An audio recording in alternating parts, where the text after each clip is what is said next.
Every day in business starts with a number. Output, productivity, efficiency, all measured in numbers, because data drives decisions. And if fire or water damage strikes, the numbers for your business can slow or even stop. Unless you know this one, 1-800-SERVPRO, the number one choice in commercial cleanup and restoration.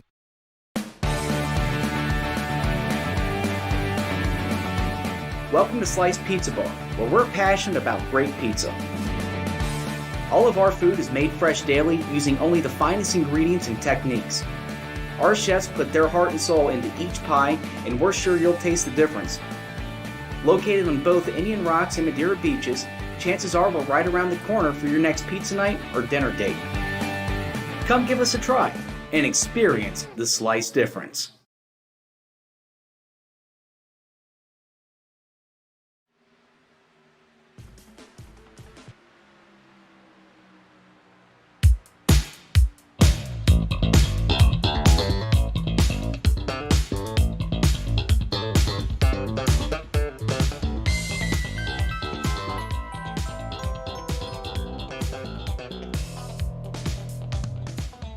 Hello everyone, welcome live to 3Y TV, tonight's broadcast of the Hacksaw PC's Premier Cup Series here from the beautiful Talladega Super Speedway. It's the final race of the round of 8. We'll figure out what 4 drivers will compete for the Hacksaw PC's Premier Cup Series Championship for the final 4 races after the conclusion of tonight's event. I'm Peter Short, and joining me in the booth, as always, is Greg Rentz. And Greg, we have an absolute spectacle for the fans here tonight. Not only is it Talladega, we'll see bump drafting, we'll see 190 miles an hour around this track, big pack, but we have an immense battle for that final playoff spot. Tell us about it.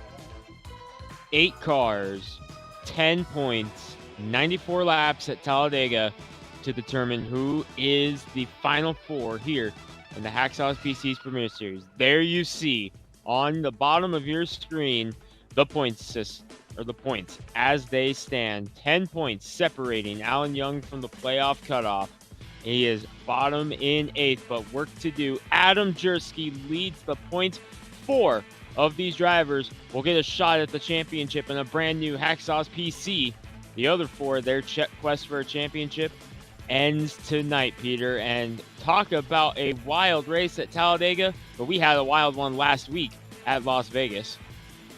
That finish last week at Las Vegas, if you did not see it, you're going to have to go back and check that one out, because with 5 laps to go, Greg, we realized that the top 4 playoff drivers at that point finished the bottom 4 playoff drivers in the final race results, because all chaos ensued coming to the white flag when Will Worcester was flipped upside down on the backstretch in the number 29 machine. He succumbed to around a 20th place finish. Meanwhile, up at the front, your race leader was John Jenkins. He did not get to the white flag, so caution flag flew. It was a 2-lap green-white checker finish, and John Jenkins and the 11 of Tyler Seville made contact coming out of turn number 4 in the run to the checkered flag. All chaos ensued, cars flipping, cars spinning everywhere. Craig Stykes once again playing spoiler. And Greg, and one thing we have to really talk about is one way to punch your ticket into the final 4 was to win either the Dirty Bird Sim Racing Bristol race 2 weeks ago or the Dirty Bird Sim Racing race at Las Vegas. But Stykes played spoiler because he's not one of the playoff drivers. And so, like you said, all 8 drivers are on their absolute tooth and nail for this race here tonight. It is going to be a battle all the way. AJ Digby came second, sliding through the grass. Kelsey Rogers in third. But then look, Jimmy McKee in the number 8 machine, who was the highest placed finisher of your 8 playoff drivers. Brian Yazik in 6th.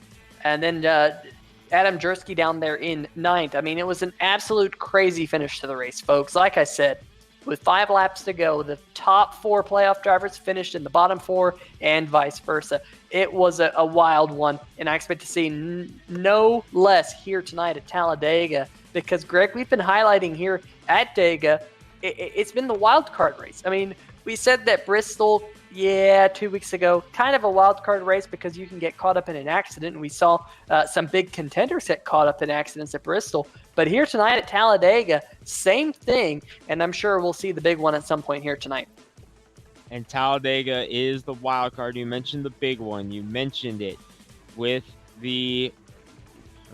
what you can expect at Talladega. But going back to Craig Stykes for just a moment, that win in Las Vegas was win number 2 on the season. Peter, pop quiz, where was Craig Sykes' other win on the season, the first win of the season? Right here at Dega. So can he play spoiler again? He just entered and is unloading off the trailer just in time for qualifying. Craig Stykes, last week's winner, a little bit late to the track this week, but is here now. Watch for that 57 to make a play for win number 3 on the season and play spoiler perhaps on the race, but also he's going to be trying to help his 2 Will Worsler Racing teammates, Will Worsler and Tyler Seville, both try to get into the playoffs. Yeah, absolutely. I'm sure we'll see a lot of these drivers here trying to get to victory lane here at Talladega. We always say this racetrack is a wild card, but not only is it a wild card because you have the big one and you might not end up where you've run the entire day, but here it's kind of an equal playing field. With the draft, definitely a different skill set to what you see on most other tracks. Usually you're talking about saving tire, being fast not only on the short run but the long run. But here at Talladega, keys to this race: be patient, avoid the big accident, get on and off pit road. I gotta say, that's probably one of the most important things that people overlook coming here to Talladega, especially if there's green flag pit stops, and hopefully we get to see that here tonight. Pit window about 36 to 38 laps or so. So if you do the math, folks, these drivers could make it to the checkered flag in just 2 pit stops if the race goes caution-free and stays green. So definitely something to be mindful of. But getting onto pit road, the brake package that these cars use is very different to what you find on most other racetracks.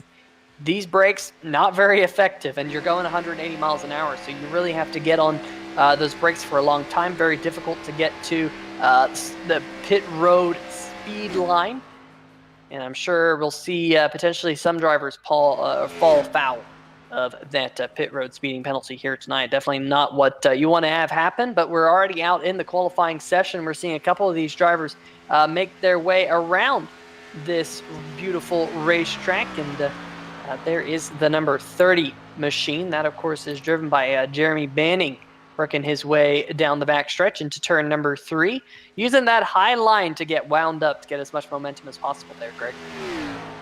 And that's common with qualifying at Talladega, Peter, using the high line up until you get to the stripe, and then you duck down and keep it right on the yellow line, which came into a bit of a controversy on Sunday in the NASCAR Cup Series race. That yellow line was once again a subject of controversy, and race director Jim Foose issuing a warning to the drivers: don't even think about trying to get away with any shenanigans with the double yellow line tonight. Stern warning issued on behalf of that double yellow line you see right there. Peter, explain the double yellow line rule for those who may not know what we're talking about.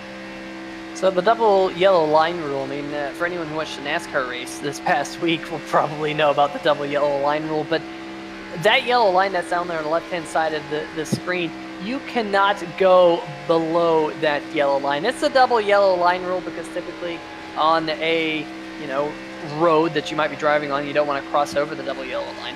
But that's why they call it that. But here you only see one yellow line. You cannot go below that yellow line to advance your position. If you do so, you have to come back onto the racetrack and give up that spot. Now, there is a little bit of leeway. You're given a little bit of time to give that position back up. So I'm sure we'll see some drivers maybe get forced down there at some point, or just go down there, because you and I know, Greg, these cars are going to be jostling down the backstretch. It's very difficult as well to see through the rear spoilers of these machines. You can see right there that rear spoiler actually has a little bit of plexiglass that goes over it, so you can kind of see through the car in front of you. But it's still very, very difficult because that black strip down there at the bottom of the spoiler, is quite large. And when you're following a car so closely and you have no reference point, very difficult to know whether you're going even straight down the straightaway. It's kind of like when a pilot is, at night, or in clouds, they get disoriented when that happens. And that same thing happens here at Talladega. Yeah, and it can really play a role in your races. You saw Tanner Sharp in the 03 going in. Peter, last time we were in a restrictor plate race at Daytona, the playoff cutoff race to get into the playoffs, Tanner Sharp had a breakout race in the Hacksaw PC's Premier Series. An outstanding effort for him, as now you see Todd Kirkwood in the 86. This is Tim Knott, the 41, completing his qualifying lap. Right now, Tanner Sharp in that 03 is on top of the board at a 50.988. He knocks Greg Evans down in the position number two. Craig Stykes and Clarence Bonner, your top four. And then you find in fifth the driver who enters the night with the points lead, Adam Jersky in the Beef Jersky's Cheesecake Camaro. P5 on the board right now. Second of the playoff drivers so far, behind only Greg Evans.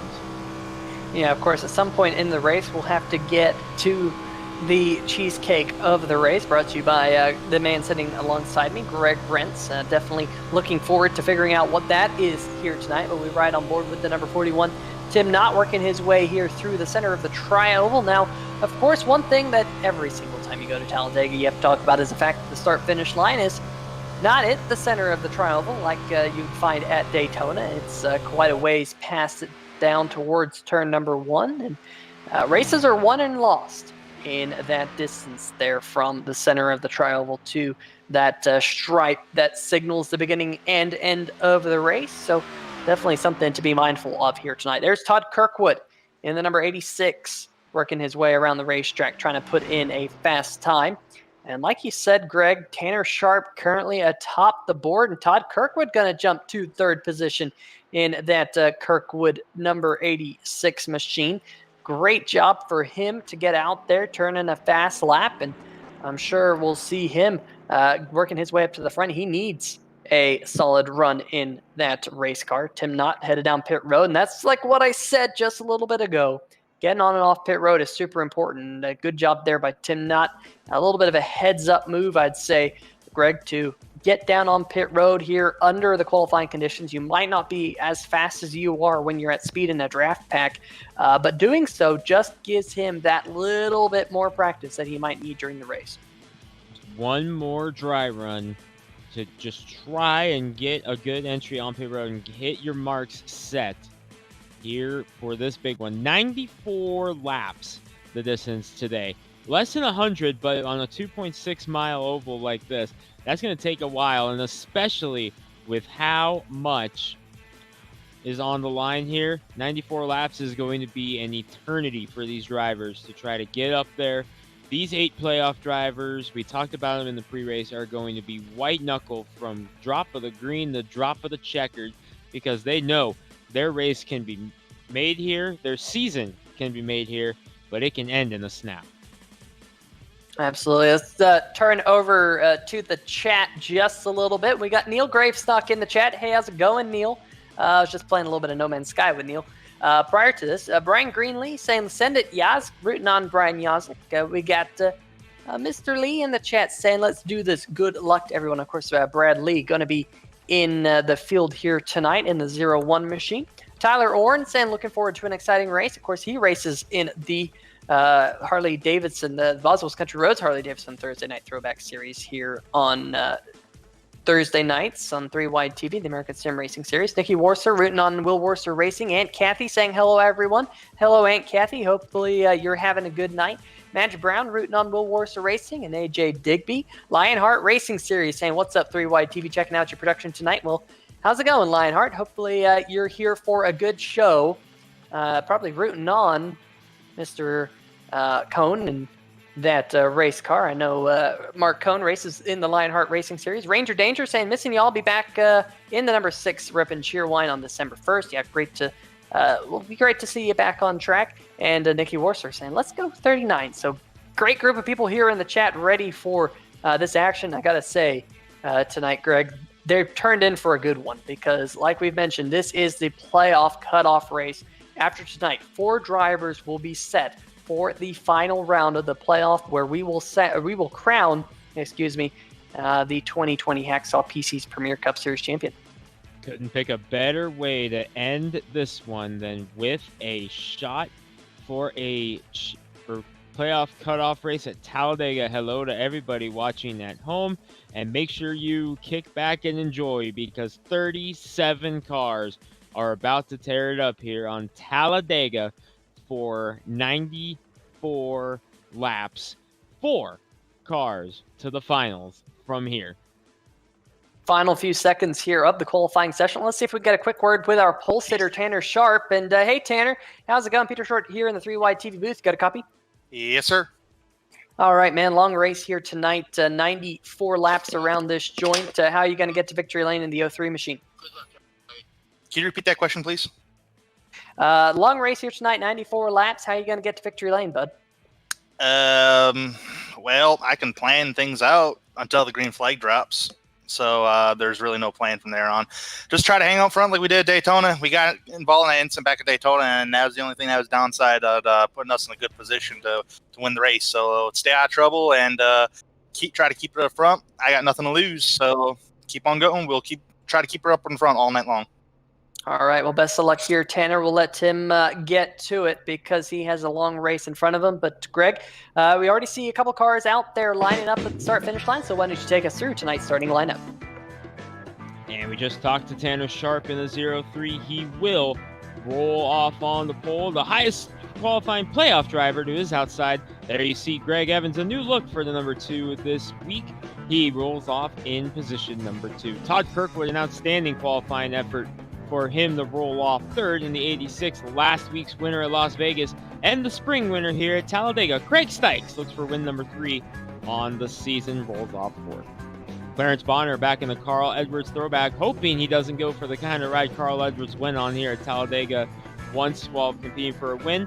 Adam Jersky, the points leader, entering tonight's cutoff race in 6th. You'll find John Jenkins in a new look number 7 Toyota for this one. Remember, both races he has been leading at the white flag of this round, and both he has come up short. Brian Yazik, who's been probably the most consistent driver in the playoffs, starts 8th. Your final row is Tyler Seville, final row of the top 10, I should say, is Tyler Seville in the 11, and Pete Baskins with a great qualifying effort. He rolls off in the top 10. Starting in the 11th position on the inside of row number 6 is the number 18 of Doug Mullins, one of the Will Worcester Racing Machines. Jordan Harnish will roll off from 12th. AJ Digby on the inside of row number 7 with Grant Brown to his outside in the number 52. And the Will Worcester Racing team owner will roll off from the inside of row number 8. Woody Mahan in the number 84. Mahan Speed Laboratories Ford. Sporting the HPPsimulation.com on the hood of that race car this week. He'll be rolling off from 16th. In the 17th position, the number 3 of James Lorella, while Richard Fletcher, good qualifying run for him in the 18th position. One of the Will Worcester racing cars will be rolling off on the outside of row number 9. On the inside of row number 10, however, you find the Boswell's Country Roads Harley Davidson, number 66 of Ed Bray. Go check them out at countryroadshd.com. with Ty Hester in the number 36 machine, rounding out your top 20 there, Greg. Brad Lee said hello to the chat. Starts 21st. Alan Young starting outside the top 20. Playoff driver needs a big run. Believe he is the lowest starting of the playoff drivers. Chris Bouchard in the 50. Pocono winner Mark Cohn in the 39 back in the field. Starts 24th. Michael Whiting, no doubt, has fans in the stands tonight. And Nick Curling, last time we saw him, Peter, he won at Infineon. He's back, starting 26th in car number 10. Cody Spiker and John Van Varelis will roll off 27th and 28th. Bristol winner Kelsey Rogers and Jeremy Banning make up the top 30. Rounding out the field for this one will be Michael Krobach and Tim Knott. Jason Stewart, there's another playoff driver way back in 34th. Jimmy McKee was the slowest of the drivers to take time. Mark Myers, J.R. Bash, and Sam Crow start on provisional. Peter, 37 cars ready to go here. Yeah, and one thing I was thinking about Jimmy McKee is, maybe he was just taking things easy. Maybe he wanted to start in the back. But from first position, Tanner Sharp, all the way back to 34th, Jimmy McKee, less than 2 tenths of a second separated the qualifying lap times. Definitely a close field. I'm sure Jimmy McKee was trying to get up there near the front, but wasn't meant to be. So we'll have to see him work his way up from the back. The pace truck headed down pit road. The final race of the round of 8 brought to you by Falcon Race Wraps here tonight. Make sure you check out Falcon Race Wraps here. 250 miles brought to you by them. And the green flag is about to be thrown up in the air by the flagman. Field working their way down. There is the green flag. Tanner Sharp in the Shriner Hospital for Children 03 machine gets us underway. 94 laps, 250 miles here tonight at Talladega, Greg. Picking up speed. This is Talladega as they roll through turn 22 for the first time. Remember, Peter, it's going to take them almost an entire lap to get up to max speed here with this restrictor plate package. Is Sharp able to get out front? We saw how good he was at Daytona in the restrictor plate, racing down the back stretch, but battling with Greg Evans right now for the lead. Evans, playoff driver, trying to get up there and get that crucial lead up front as he tries to keep the rest of the playoff drivers behind him. Top 4 have broken away on the inside lane.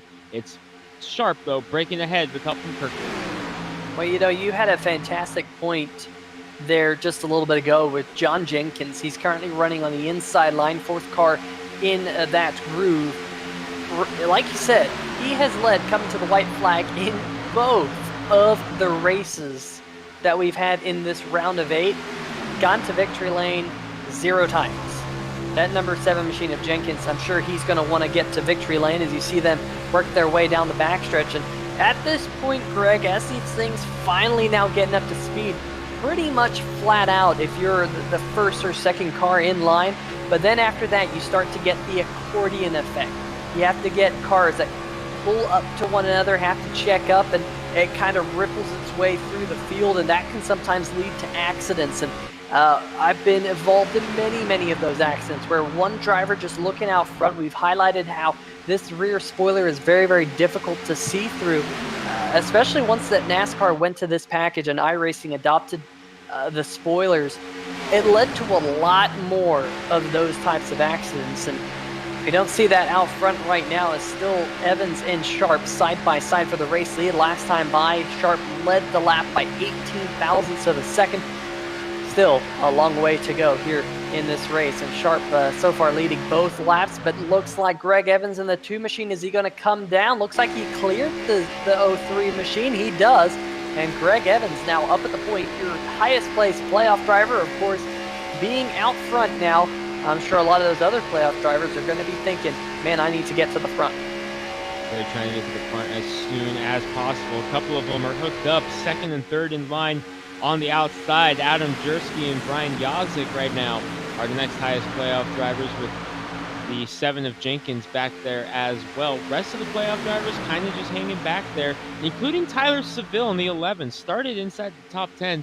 He has fallen back to 18th, and that is by design. As he was in the chat before the race started, he was asking the race director, hey, if we're going to fall to the back, do you want us down on the apron, up top near the wall? Where do you want us if we're going to fall to the back? And he got the instructions and has fallen back to 18th. Just going to ride for now is the number 11, Tyler Seville, one of those drivers in the playoff hunt, hooked up with both Doug Mullins and the Will Worcester satellite driver, A.J. Digby, as Seville tries to make his way up through the field later on. Keep your eye on that as the field is separated out. Here's you see another pack deep in the field, including a playoff driver in Jimmy McKee.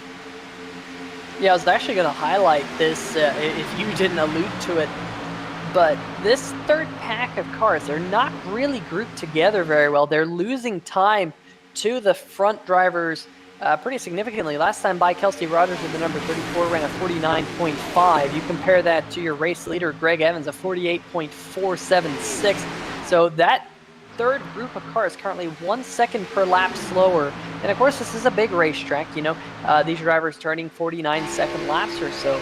So they could go quite a long time until they fall a lap down. But nonetheless, I have been in races, Greg, where you want to be in that 3rd group to just kind of ride and take it easy.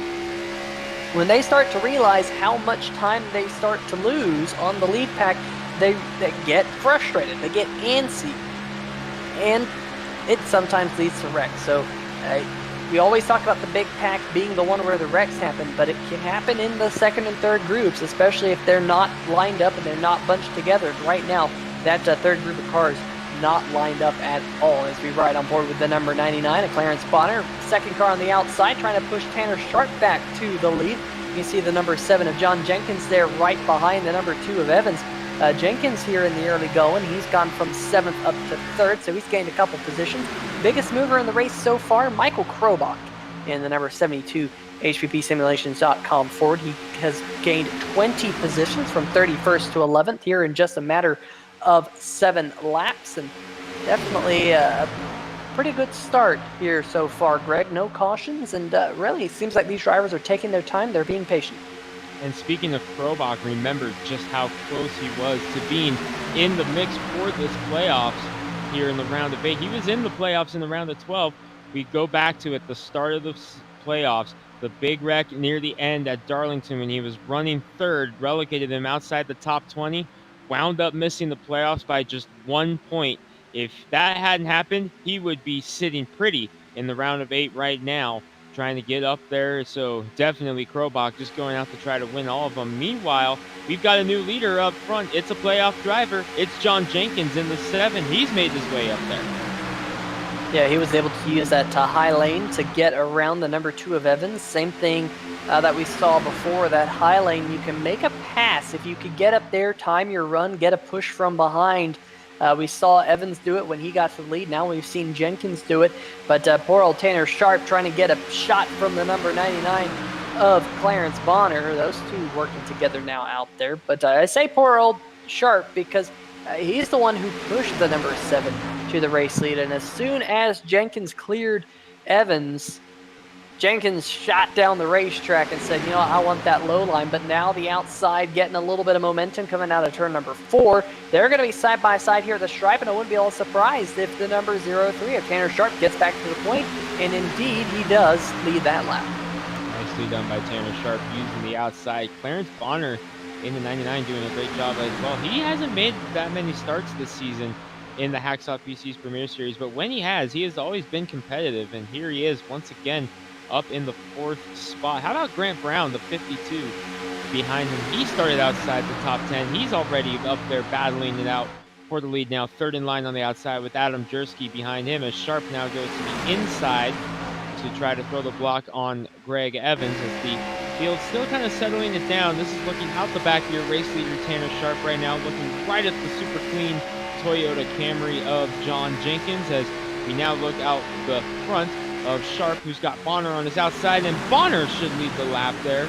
And wait for scoring. No, it was a tie with Tanner Sharp, 0.000, and give it to Sharp.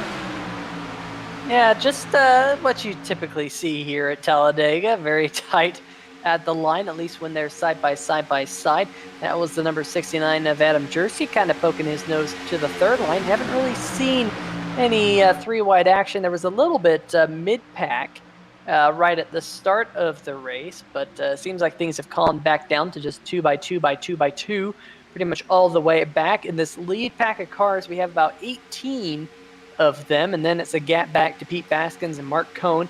Alan Young currently riding back there around the 18th to 19th position in the 24 machine. And then Chris Bouchard, Tyler Seville, and company all just staying lined up. They want to stay away from that big group of cars.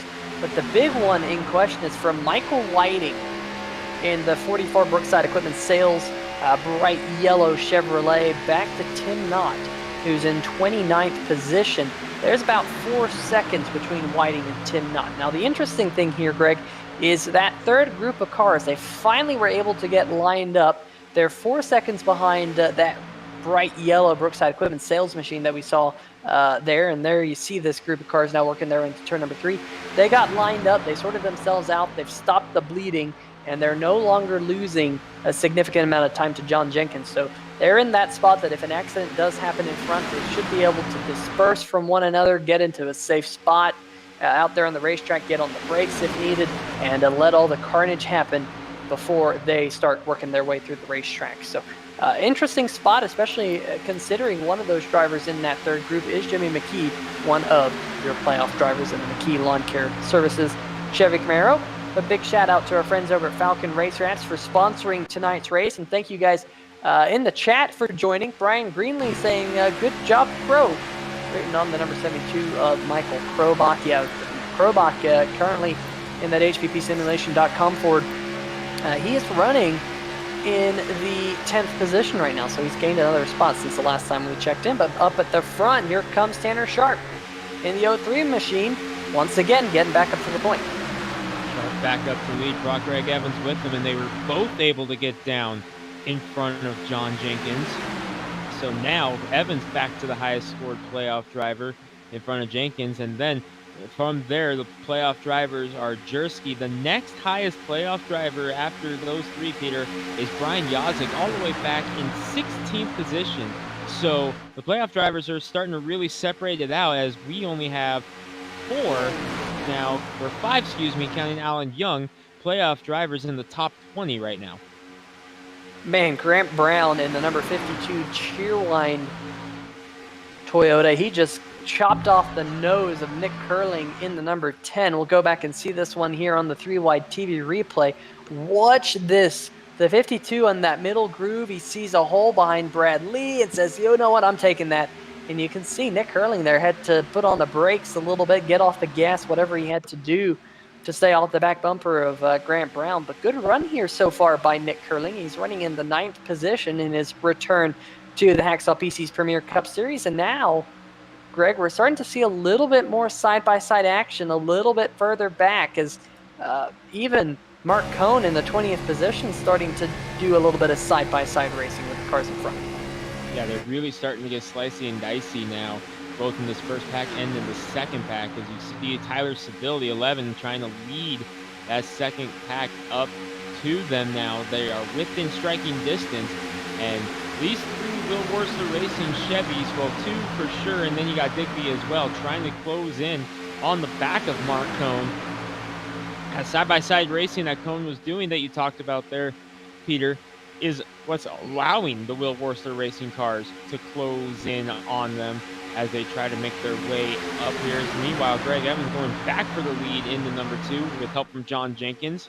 Clarence Bonner and Adam Jersky rounding out those cars on the outside. Todd Kirkwood having an outstanding performance as well in the 86, right behind Jersky. Yeah, absolutely. It's so far so good here at Talladega. If you're wondering about pit stops, well, we're probably still about 20 laps away or so from seeing everyone down pit road. They have about 36 to 38 laps worth of fuel. So we're not even halfway into a fuel run here at this 2.66 mile racetrack, one of NASCAR's only super speedways alongside Daytona. Some people would argue that Darlington is a super speedway. At least that's what it was called once upon a time back in the day. But this racetrack, one of only 2 racetracks alongside Daytona to have a restrictor plate. And that's what causes these pads here, folks. And I guess it's not necessarily a restrictor plate nowadays. Or is it still called the restrictor plate? It's called a tapered spacer these days, Greg. Yeah, you can kind of say that, but it's been called a restrictor plate for so long that that's the name that still sticks with it. As you see, they continue to race it out here. See right there, those 5 cars have kind of been the tail of the field all day. They've all taken turns trying to get up to the front, with the exception of Hester, who got up as high as 2nd, but hasn't gotten up and led a lap yet. And he is currently 3rd in line on the inside. Alongside him is Adam Jersky, the 69, came into this race as the points leader, doing a nice job doing what he needs to do. He needed just a solid run to get up there, Peter. Yeah, without a doubt. And looking at the names on the left-hand side of the screen, I don't think we've mentioned this here tonight, Greg, but the drivers that are highlighted in blue are the drivers who are the playoff drivers, trying to work their way up into the final round. Oh, almost contact there between the 2 and the 0-3. They almost made contact there going through the trial. We're getting word that Grant Brown and the number 52 also having some connection issues there. You see him on the center of your screen right there in the Cheerwine Toyota. Yeah, you see it blinking. That will be not looked too fondly by the in-race officials, and he will peel off the racing surface and drop to the back until his connection either settles itself out, but if it continues to do that, I'm sure he will receive a black flag, which would be a very unfortunate race with Grant Brown so strong here in the early going. Here comes a move from the 2 of Greg Evans, trying to get back to the race lead as Ty Hester in the 36 used that low line to his advantage, and that bright red Ford is going to lead a lap for the first time here tonight. We don't get to see Hester a whole lot these days in the Hacksaw PC's Premier Series, but here he is taking a turn up front at Talladega, and it just mentioned that he was one of those guys who had gotten as high as second but hadn't gotten through to break the ice yet. As far as leading a lap goes, he just did it, so Hester now leads a lap. You're on board with a guy who has quietly been making his way up as well. Brad Lee in the 01, third in line in the inside now, and Evans is going to get around Hester with help from John Jenkins on the outside, but Hester coming fighting back with help from Sharp. Look at those top 4 on the outside, hooked right up. Jersky just barely losing touch with Bonner, which allows those 3 to get away. Woody Mahan and Michael Krobach, the loud pedal teammates, now hooked up behind Jersky, trying to get up there. Evans is going to lead that lap in the side-by-side with Ty Hester. The red car's hooked up on the bottom there. Hester and Jenkins, and it's a little bit back to Lee. Enough room if Jenkins wants to fall in, and he's going to do just that. Right as we said, hey, he's got enough room if he wants to. He saw it, and he did it. Nice move by Jenkins to get to the inside. And now we'll find out if Jenkins decides to stay down there, or will he jump back up in front of the number 2 of Greg Evans, kind of leapfrogging through the field. That's what you kind of have to do here at Talladega. You have to be a little ruthless here, Greg. Once upon a time, there was a term called co-opetition that was coined here at Talladega, and that's really what it is. I mean, you have to be co-opetition for 90 or so laps, and then 4 laps to go. It's every man for himself at that point. We're seeing that so far with this one. Playoff drivers side by side for third right now between Jenkins and Evans, and those 2, Peter, have been the class of the field really all season. John Jenkins, Mr. Consistency, led the points for 25 races in that number 7 before losing it on the last race of the regular season to Greg Evans, who leads the series in wins with 10 this season. A dominating season for Greg Evans, but neither of them walked into the championship round entering this playoff cutoff race. The driver who led the points coming into tonight is right behind him in third on the outside, doing exactly what he does. That's the Beef Jerski's Cheesecakes entry, Adam Jersky. Yeah, and going back to Greg Evans, 10 wins on the season, but folks not locked in to the championship round coming into tonight. Just a few points into the green. We'll see if we can bring up the point standings as they were coming into tonight. At the bottom of the screen is Ty Hester in the number 36 is going to jump up in front of Greg Evans. There you see him down there. Greg Evans just 2 points above John Jenkins. Tyler Seville 3 points behind Evans. Will Warser 5 points behind Evans. Alan Young 10 points behind Greg Evans. And when you consider that he has 10 wins this season in that Detroit number 2, this race and his entire season could all become unraveled here in a matter of laps. We'll have to see whether or not he makes it. We're going to have to see if any of these drivers make it. 4 of them will. We do know that fact. But which ones? We'll just have to wait for the checkered flag to fly.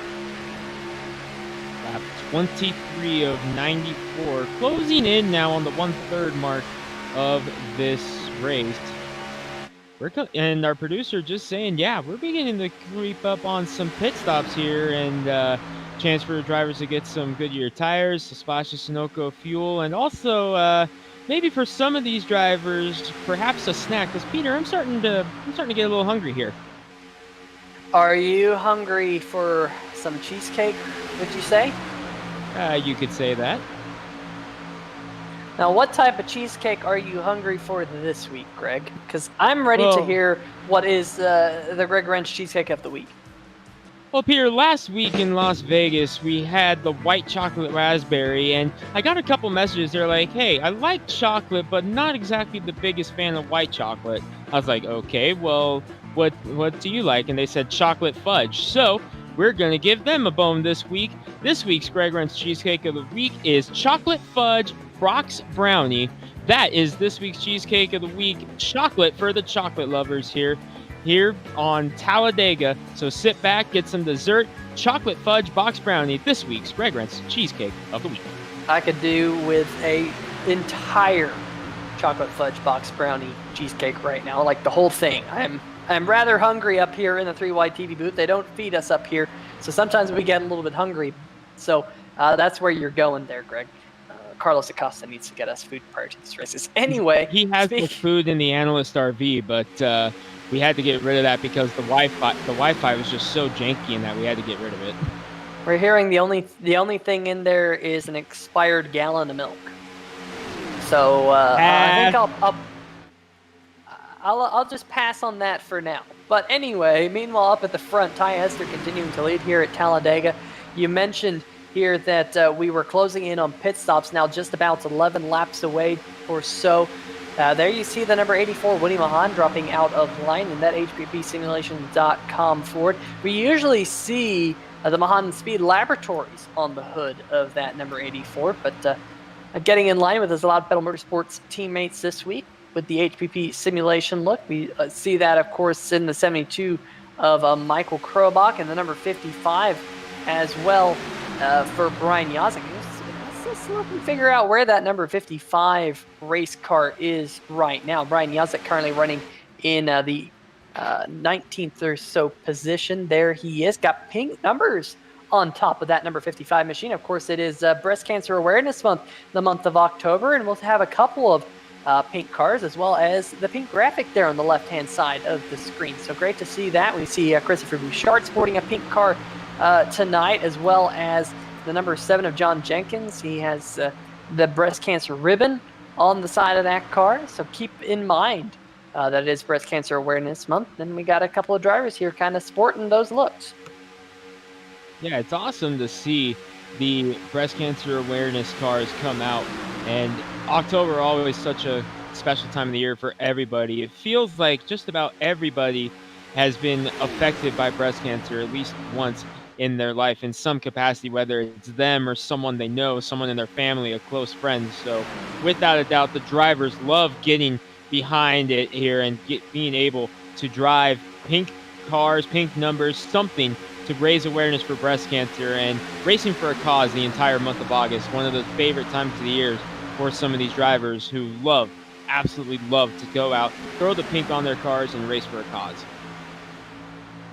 Yeah, absolutely. Meanwhile, the second group of cars, really, we had two groups and the kind of three groups, and the first and second groups have kind of merged together at this point. Tyler Seville in that number 11, he's still maintaining a little bit of a buffer to the back bumper, Mark Cohn, but not as big of a buffer as he had before, as he's got his teammate and playoff driver as well, Will Worcester, right behind him. But the group I really want to talk about is led by Tim Knott. That group has lost about another second or so to the race lead as this run has continued on.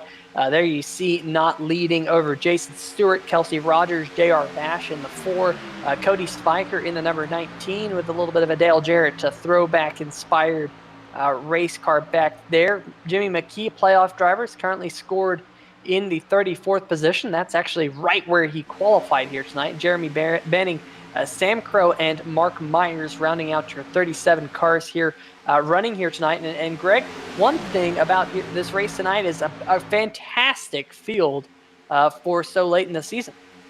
Yeah, this is fantastic. 37 cars entered tonight's race. All 37 still on track. And Peter, all 37 on the lead lap, all within 10 seconds of each other from the back to the front. From first place Tanner Sharp to 37th place Mark Myers, separated by just 10 seconds. This is incredible right now at Talladega. What's even more incredible, we're already on lap 30. We're a third of the way through the race. Next time by, Peter. Yeah, without a doubt. I mean, this race has been clicking by very quickly as we see a side-by-side battle for the race lead. Here comes Jordan Harnish with a little bit of help from another one of the Beef Jerky cheesecake machines of Adam Jersky himself. So the cheesecakes to the front. I'm sure you really like this, Greg. Yeah, that's some white chocolate raspberry from last week with a little razzle dazzle from this week's chocolate fudge box brownie on the outside. Look at that.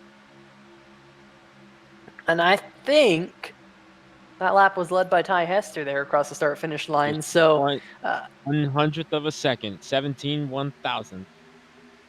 I'll see if the cheesecake machines can get to the front this time by. We'll see if they can get a little bit of push down the back stretch. There it is. That's the beef jerky also coming into play there. That's the extra protein boost there.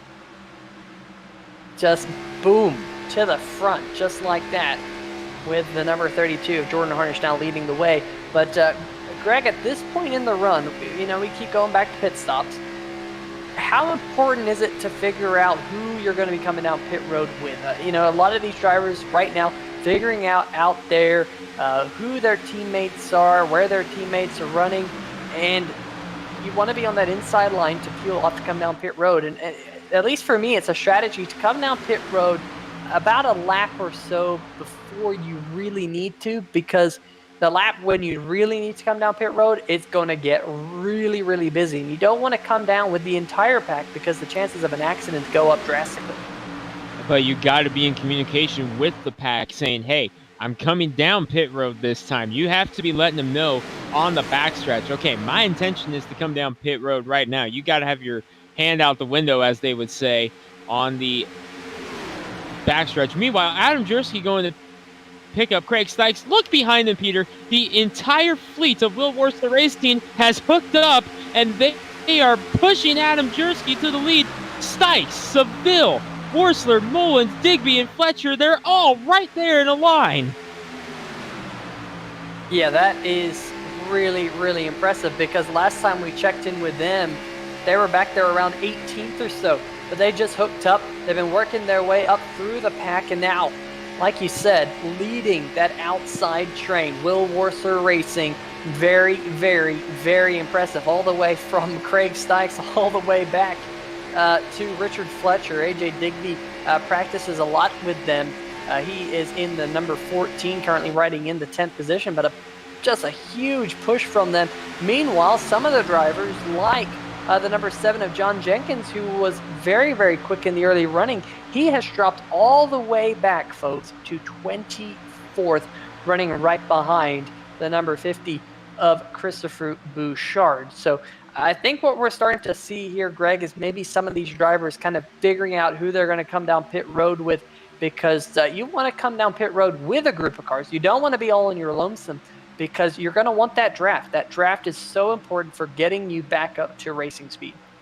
Well, I can tell you, one team, Will Worcester Racing, is going to be all coming down at the same time. That much we know for sure. They have their stuff figured out, but the rest of these guys, they're trying to figure it out. Here we go. We've got pit stops for the first time tonight. Lap number 34, the cars headed down pit road, led by Jordan Harnish, and then a huge gaggle right behind him. Ty Hester, Tanner Sharp, Greg Evans, Clarence Bonner, Grant Brown, Bradley, Woody Mahan, Todd Kirkwood, Brian Yazik, Pete Baskins, Mark Cohn, Krobach, Jason Stewart, Tim Knott, and J.R. Bash. All of the cars electing to come down pit road here on lap number 34. And Greg, you mentioned it, that was the 1/3 race distance. And so all these drivers realizing that they can make it on only one more stop from here, they're all going to come down pit road. Now, the big question here, Greg, is going to be tires. How many? 2 tires or 4 tires for these drivers? I'm thinking 4, but you never know with strategy what you'll see here. As Will Worcester Racing leading the pack around, still out front and staying out right now. Meanwhile, back there, James Lorello and Nick Curling are hooked up now at the tail end of this field. Remember, Curling won a race earlier this season at Infineon, his last start. It was for War Turtle Racing, which James Lorello drives for, so those two hooked back up now. Good to have Curling back in the field, but look at this, because now those cars who just came off pit road, they're not up to speed yet, and they're being caught by the leaders. And this could really be a problem for your leaders, because they can get stuck up there in the high groove if they're trying to go around some of this slower traffic, and they might have to peel off down pit road. They're getting into that window now where they might run out of fuel. And here they come down pit road. Once again, pit road will be busy. The entire Will Warsaw Racing team on pit road. And whoa, look at the number 50, Christopher Bouchard, just poking his nose in there really, really late. We'll be curious to know whether or not he gets a pit road speeding penalty. That's going to be close. That's going to be really close. Looking up and down my live timing and scoring right now, oh man, Adam Jersky all by himself out there on the racetrack. That's not what you want to see. He's going to have to come down pit road here shortly. Now, he does have the benefit of having some cars in front of him that he can draft off of, but he is currently not only your race leader, but going to have to come down pit road here this time by for sure. And he might be by himself because I believe everybody else has already come down. Here he comes, cranking the car to the left, all by himself. Adam Jersky's in trouble now, Peter. But look at this battle. We saw it there briefly. Christopher Bouchard had that crazy pit road entry, and based on my live timing and scoring, no penalty for the number 50. So he must have got down to the line just absolutely perfectly. Now the big question is, how will these two groups of cars, the ones who pitted first and the next group of cars, kind of line up with one another? Well, there's your answer. Whoa, almost contact. Oh, there it is. Contact. The number 36, Ty Hester. How did he save that? Out of How? Hester. How? I don't know how he saved that. We're going to have to get a 3-wide TV replay on that one because that was so tight. Seeing Christopher Bouchard with some damage. And, oh, a little bit of contact there with the 32 of Jordan Harnish. Also contact with the 03 of Tanner Sharp. We're going to see if we can get one more look at this one, Greg. Take a look now from the chopper cam. Watch Hester, the 36. They're going around Seville and Bouchard. Bubble, bobble, bingo, bobble. And what a save by everybody there. Oh, did Greg Evans get the wall up there? Greg Evans in the 2. 10 wins on the season. Did he hit the wall? I think he did. And I also saw damage on the back end of the number 29 of Will Worsler. Not sure where Will got the damage, but looking out front of the number 18 of Doug Mullins, you'll be able to see a ton of rear end damage of the number 29. Here you see it. So the spoiler looks like it might just be a little bit bent. Hopefully that doesn't affect Will all too much, but a couple of your playoff drivers here, Greg, getting damaged. No caution, so that's the good news. But definitely a couple of these drivers receiving damage. Yeah, a couple drivers for sure seeing damage. Meanwhile, a quick update on what we were talking about before all that happened with Adam Jersky at the pit, all down pit road. He managed to find the draft of the lead pack on his way out. He fell back in 11th place. Adam Jersky still okay in the number 69, the points leader entering tonight. Scary moment for him being all by himself, but he had enough speed. He was able to catch the top draft. Still up there in the mix. Worsler and Mullins get together going into one. And that was another moment. Look at Lorello there trying to go through the middle in between the number 8 of Mullins and Jersky. But we're going to sort things out. These drivers definitely getting a little bit more racy. We got a quick shot there of a second group, but we'll go back and see this of the 3-wide TV replay. And oh man, that was quite some contact there between the 18 and the 29. Somehow that did not cause an accident. That's the good news. But that's probably just going to add to the damage on the rear end of the 29. It's going to be very difficult from here on. Taking another look at it. Onboard Doug Mullins, and right there it starts. So suddenly Will Worsler in trouble in the 29. But I'm worried also about the 2 of Evans. He caught the wall there in that first incident. Has damage on the right front. Not affecting him yet, but I'm curious to see what it does when he gets out there in front. Yeah, it might not affect him when he's tucked up behind a car like he is Tanner Sharp, but like you mentioned, if he goes for the race lead in that number 2 mobile, he will, of course, start to experience the additional drag due to that right front damage. Just being crinkled up as almost contact between the 03 and the 99 up at the front. I'll tell you what, Greg, that first green flag run, pretty quiet, pretty calm. Drivers kind of minding their P's and Q's, but under this run, ever since that pit stop, seems like all chaos is broken loose. Yeah, things getting settled back down, though, which is good news for us as we work lap 42. Beginning to creep up on halfway now, Peter. Also, we're about 5 laps from halfway in this one. Been an eventful race thus far. Clarence Bonner taking a turn out in front. You're on board with second place, Grant Brown, as Bonner now goes up to try to pick up Chris Bouchard, who, remember, whoa, he's in the wall. He's in the wall. Keeping it up there on the high side to let the field cycle through. Lorello breaks loose after getting a little bit of a touch there from Greg Evans. We stay clean and green right now. What happened here to Bouchard? Well, the number 99 of Clarence Bonner, you're going to see him kind of throw a block, but then Bouchard was going to try and take it 3 wide, and it looks like he just steered up into the wall. Kind of an unforced error right there, and you see him catch that wall, right side damage. He drops back to around the 10th position, so definitely kind of an unforced error. And speaking of unforced errors, Sam Crow, number 5 machine, too fast on pit road, had to serve a penalty. He now finds himself 1 lap down. Nick Curling in the number 10 machine. Last time we saw him, he was in victory lane at Sonoma. He had to not only pit once, but he had to come back down pit road, getting word that he came down, missed his pit box, and had to come down a second time. So the number 10 of Curling, we saw him with such a strong start in the home painter number 10 Chevrolet Camaro.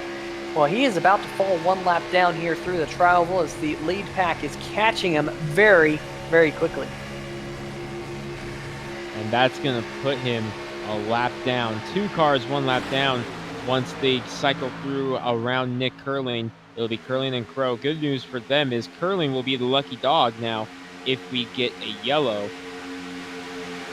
But the bad news is if he does get that yellow now, he's going to have to work his way back up through the draft, which has been interesting. James Lorello to the lead in the number 3 Homestead Miami winner.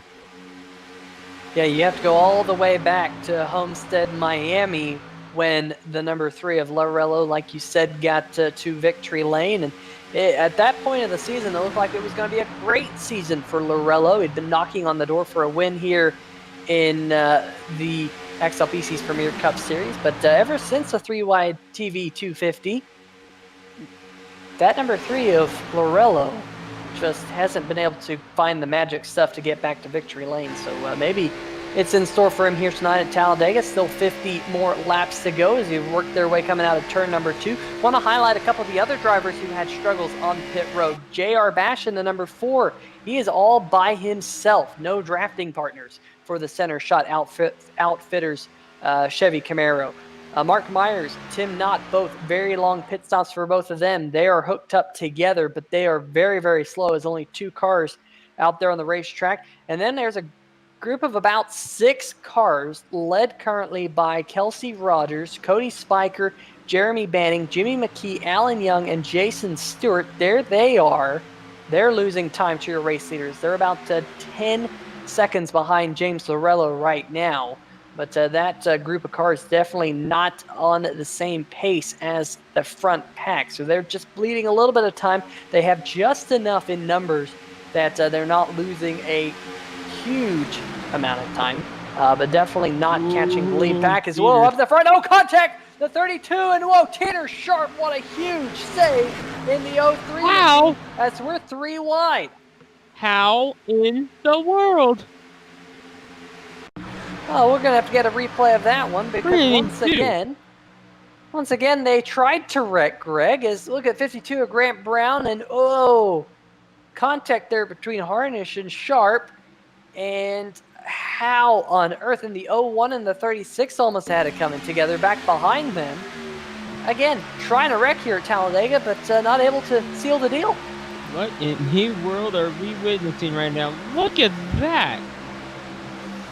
That's 3 wrecks, and then there you see Brad Lee and Ty Hester. Peter, that's about 3 wrecks right there. That's a wreck, that's a wreck, that's a wreck. They didn't wreck. And somehow, out of that whole mess, Jordan Harnish got himself up to the race lead. Tanner Sharp is leading the outside line. He has a little bit of right rear damage, however, on the Shriners Hospital for Children 03 machine. He's going to drop back a little bit, but look at them. Starting to get just a little bit dicey there up at the front. And if I'm one of the playoff drivers here, Greg, I'm seeing this. I've seen that they've tried to wreck about 5 times in the last 5 laps.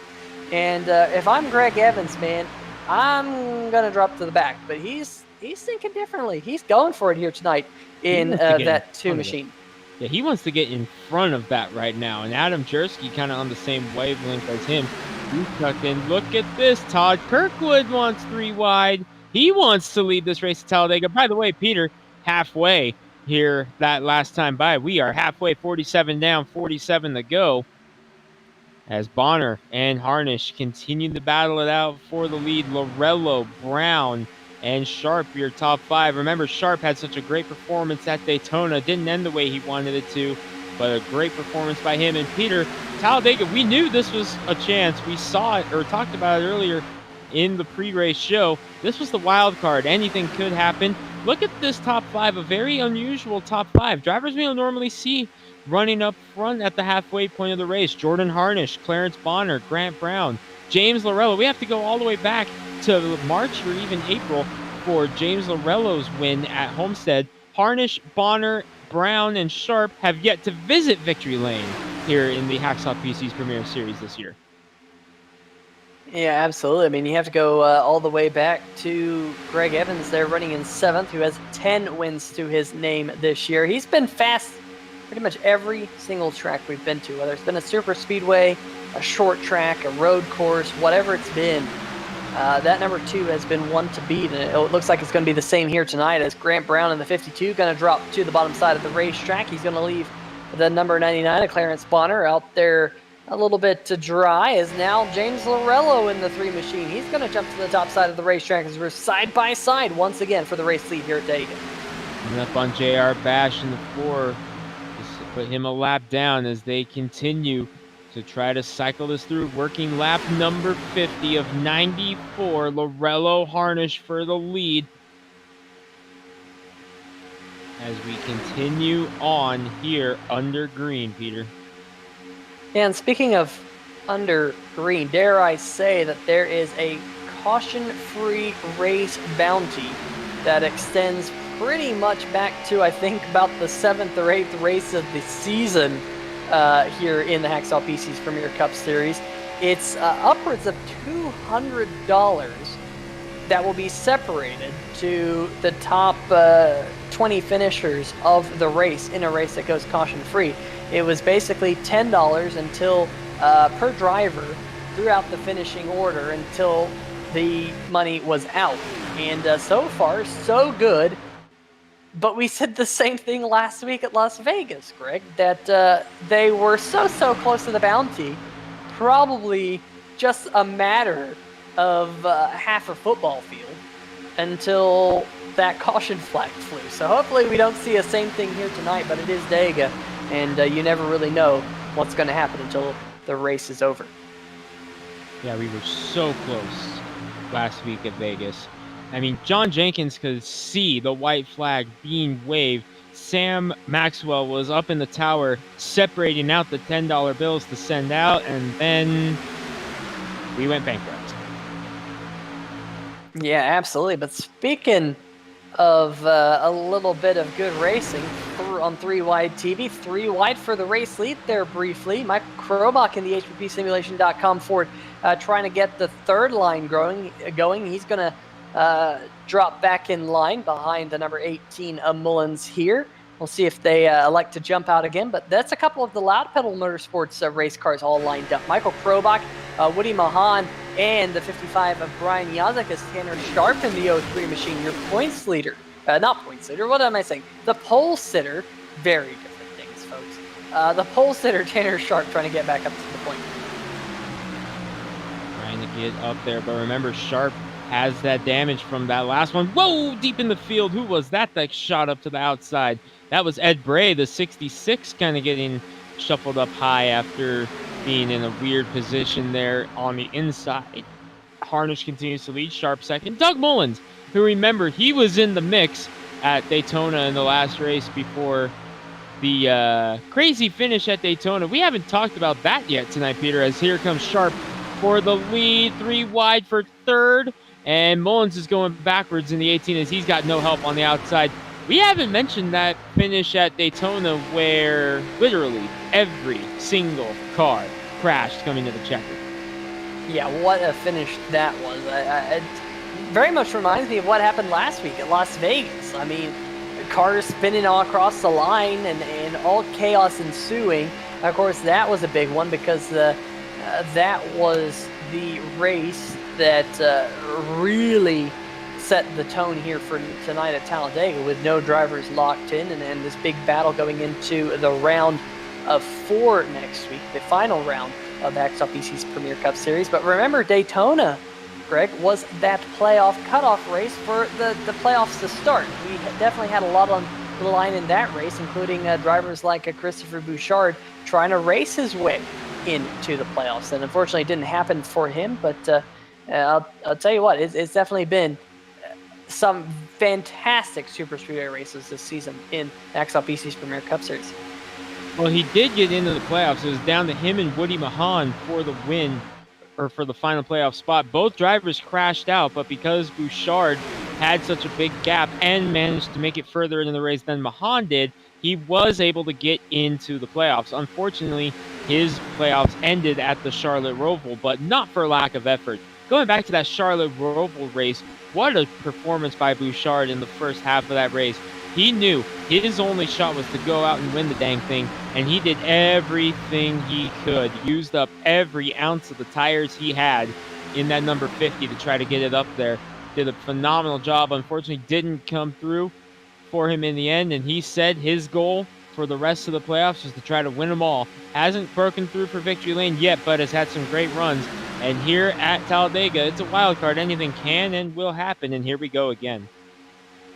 Yeah, Jordan Harnish trying to get himself back up to the front, trying to go side by side with James Lorello. Next car is in line.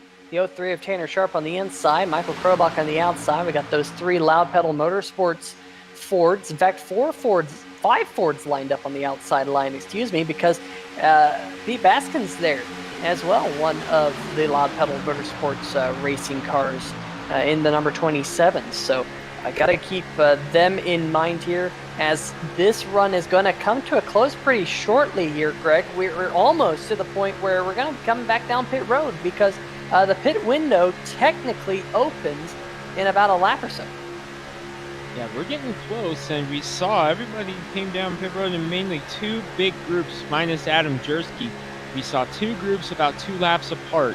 So what will we see this time? And again, Loud Pedal Motorsports are hooked up again. Meanwhile, looks like deep in the field behind this, Will Worsler Racing is all hooked up again at the tail end of this group right now.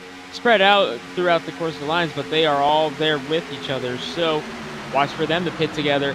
Start watching for drivers to start figuring out where they're going. Yeah, and we also got to keep in mind that second group of cars led by Kelsey Rogers, as well as Cody Spiker, Jeremy Banning, Jimmy McKee, Alan Young, Jason Stewart. We got 2 playoff drivers back there trying to race their way into the championship round. And currently, they are quite a bit behind the lead pack. They can see the lead pack, however. They can just kind of see them when they get on the backstretch. They can kind of see them disappearing off into turn number 3. That group continuing to lose just a little bit of time to your race leaders. But definitely they're doing a good job of staying in line and working together. As you see, Lorello and the 32 of Harnish.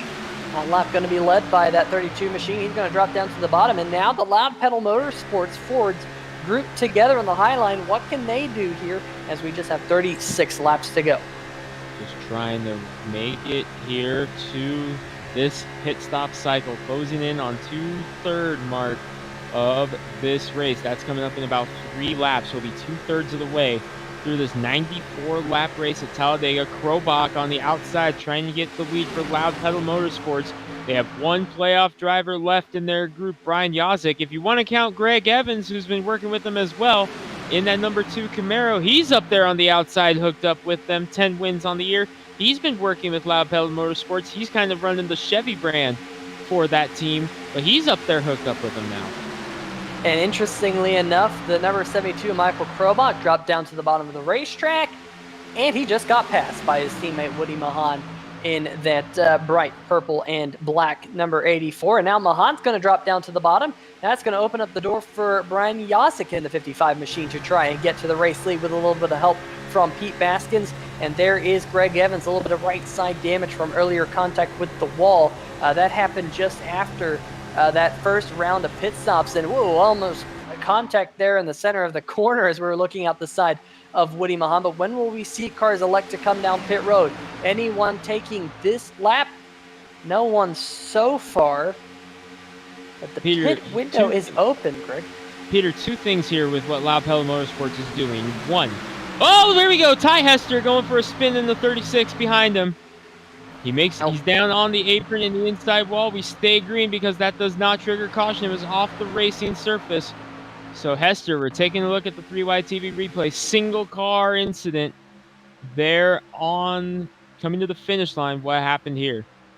Oh, man, he comes down the racetrack, and Bradley, oh, man, that's one of those really tough calls because Hester's coming down the racetrack. Lee sees that spot. Does Lee check up? Does he run into the back of Hester? Does he give him a bump?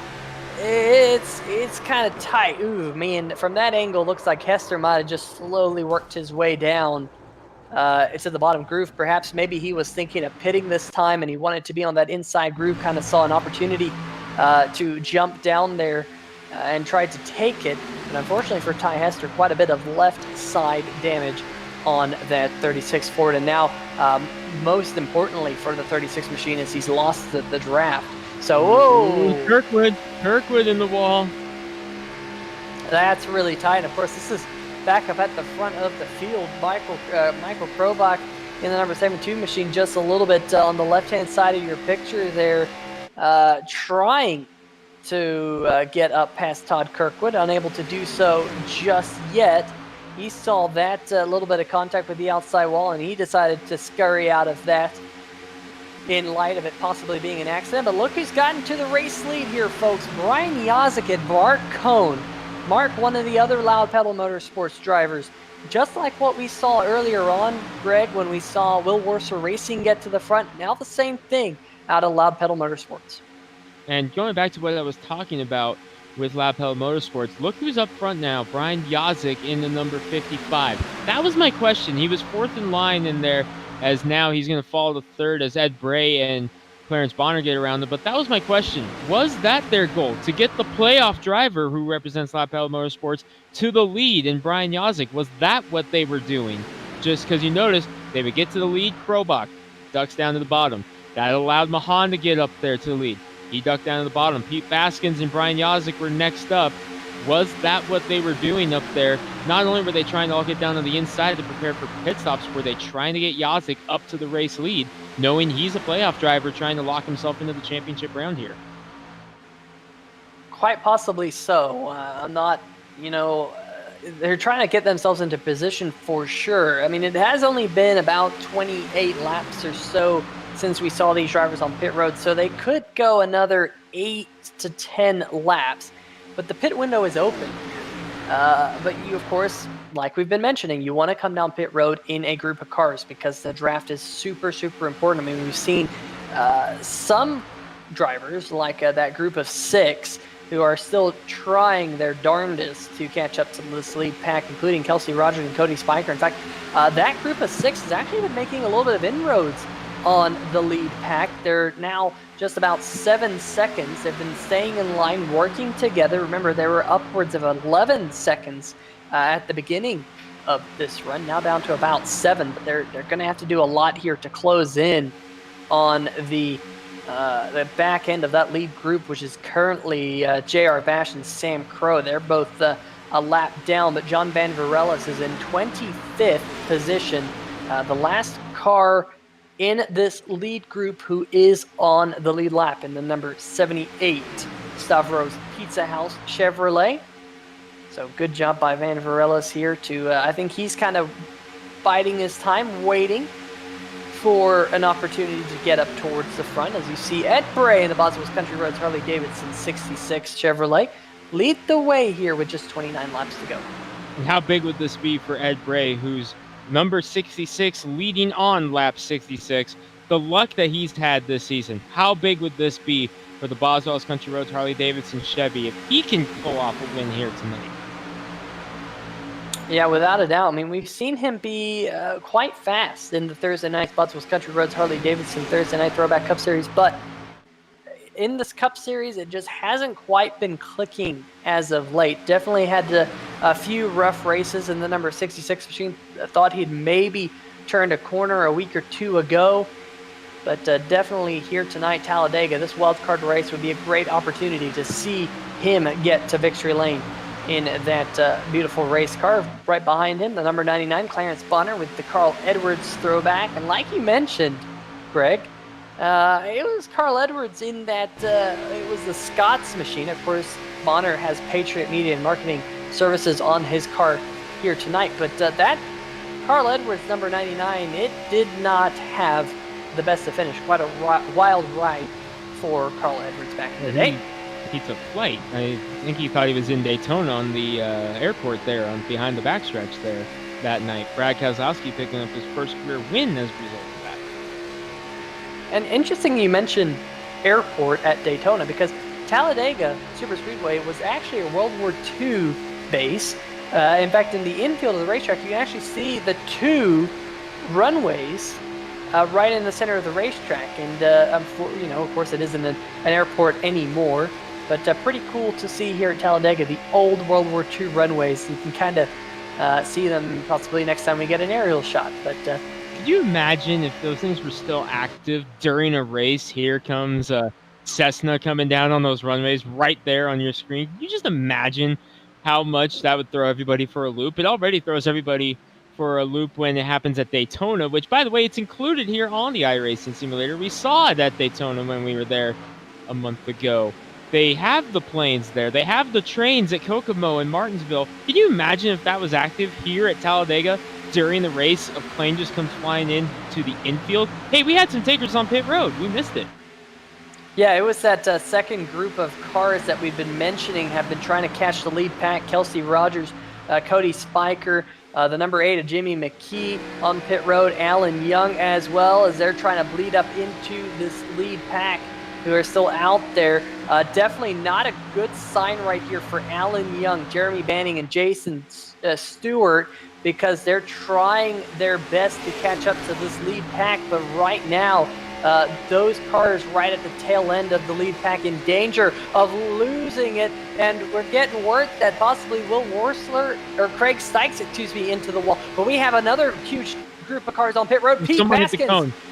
Pete Baskins hit the cone in the 27 machine. He's trying to get himself into his pit box. Greg Evans in the number 2 machine. Mark Cohn. Oh, contact. Mark Cohn in the 39 going around the 01 machine of Brad Lee, making contact on pit road. Cohn's going to get it pointed in the right direction. He's still trying to find his pit box. We'll go back and see that one, but this was a messy entrance to pit road here, Greg.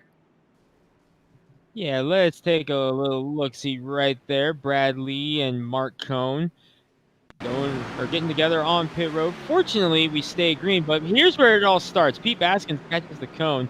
That's a commitment line penalty. And Mahan getting hit by the cone as well on the 84. Evans did a nice job to avoid it. Boy, Greg Evans getting lucky there as well, as Cone came up for his pit stall. Didn't realize he was that close to it, and Evans did a nice job getting through that. Watch on board with Greg Evans. Yeah, Greg Evans, whoa, a little bit of contact. Hopefully that's not a lot of damage on the number 2 machine, but definitely very, very close. And watch that, Mark Cohn going across the racetrack when he tried to find his pit box. And boy, oh boy, Greg Evans there turning pit road into a little bit of a minefield. Luckily, he's able to get away pretty much unscathed.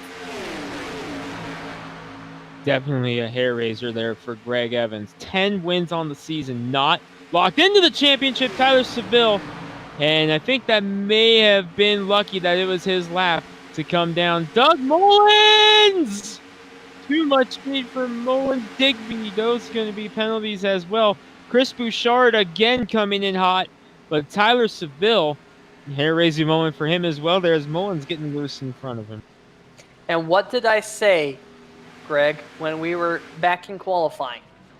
Getting on pit road. Oh, getting work. Tyler Seville. Stall. Oh no, playoff driver.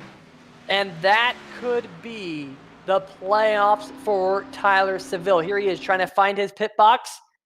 Where's my box? Where's my box? It's right there. It's right there. It's over on the left-hand side, but just too late. He went for the wrong green sign. He decided to try and have some cheesecake at Adam Jersky's pit box, but Tyler, that's not where you want to be. He's going to have to come back down pit road at pit road speed, and that is going to put him pretty much one lap down. John Jenkins in the number 7 super clean Toyota Camry. He's getting on pit road here. Did he get down to pit road speed? Looks like he just did in time. Trying to see if there were any speeding penalties on pit road. Doug Mullins and AJ Digby, we saw both of them have their speeding penalties. But what about Pete Baskins in the 27? Also too fast getting onto pit road. So those drivers served a very lengthy penalty, and they will suffer because of it. But back up at the front, for right now, live timing and scoring is showing John Jenkins as your race leader. But yeah, he's just coming off pit road. Got a pretty huge advantage here, Greg. Kind of has me scratching my head because John Jenkins right now is going off into turn number 3. We're riding on board with the 3rd place car of Grant Brown, and John Jenkins, huge race lead right now in the super clean machine. 2 tires stopped for John Jenkins, taking a gamble here.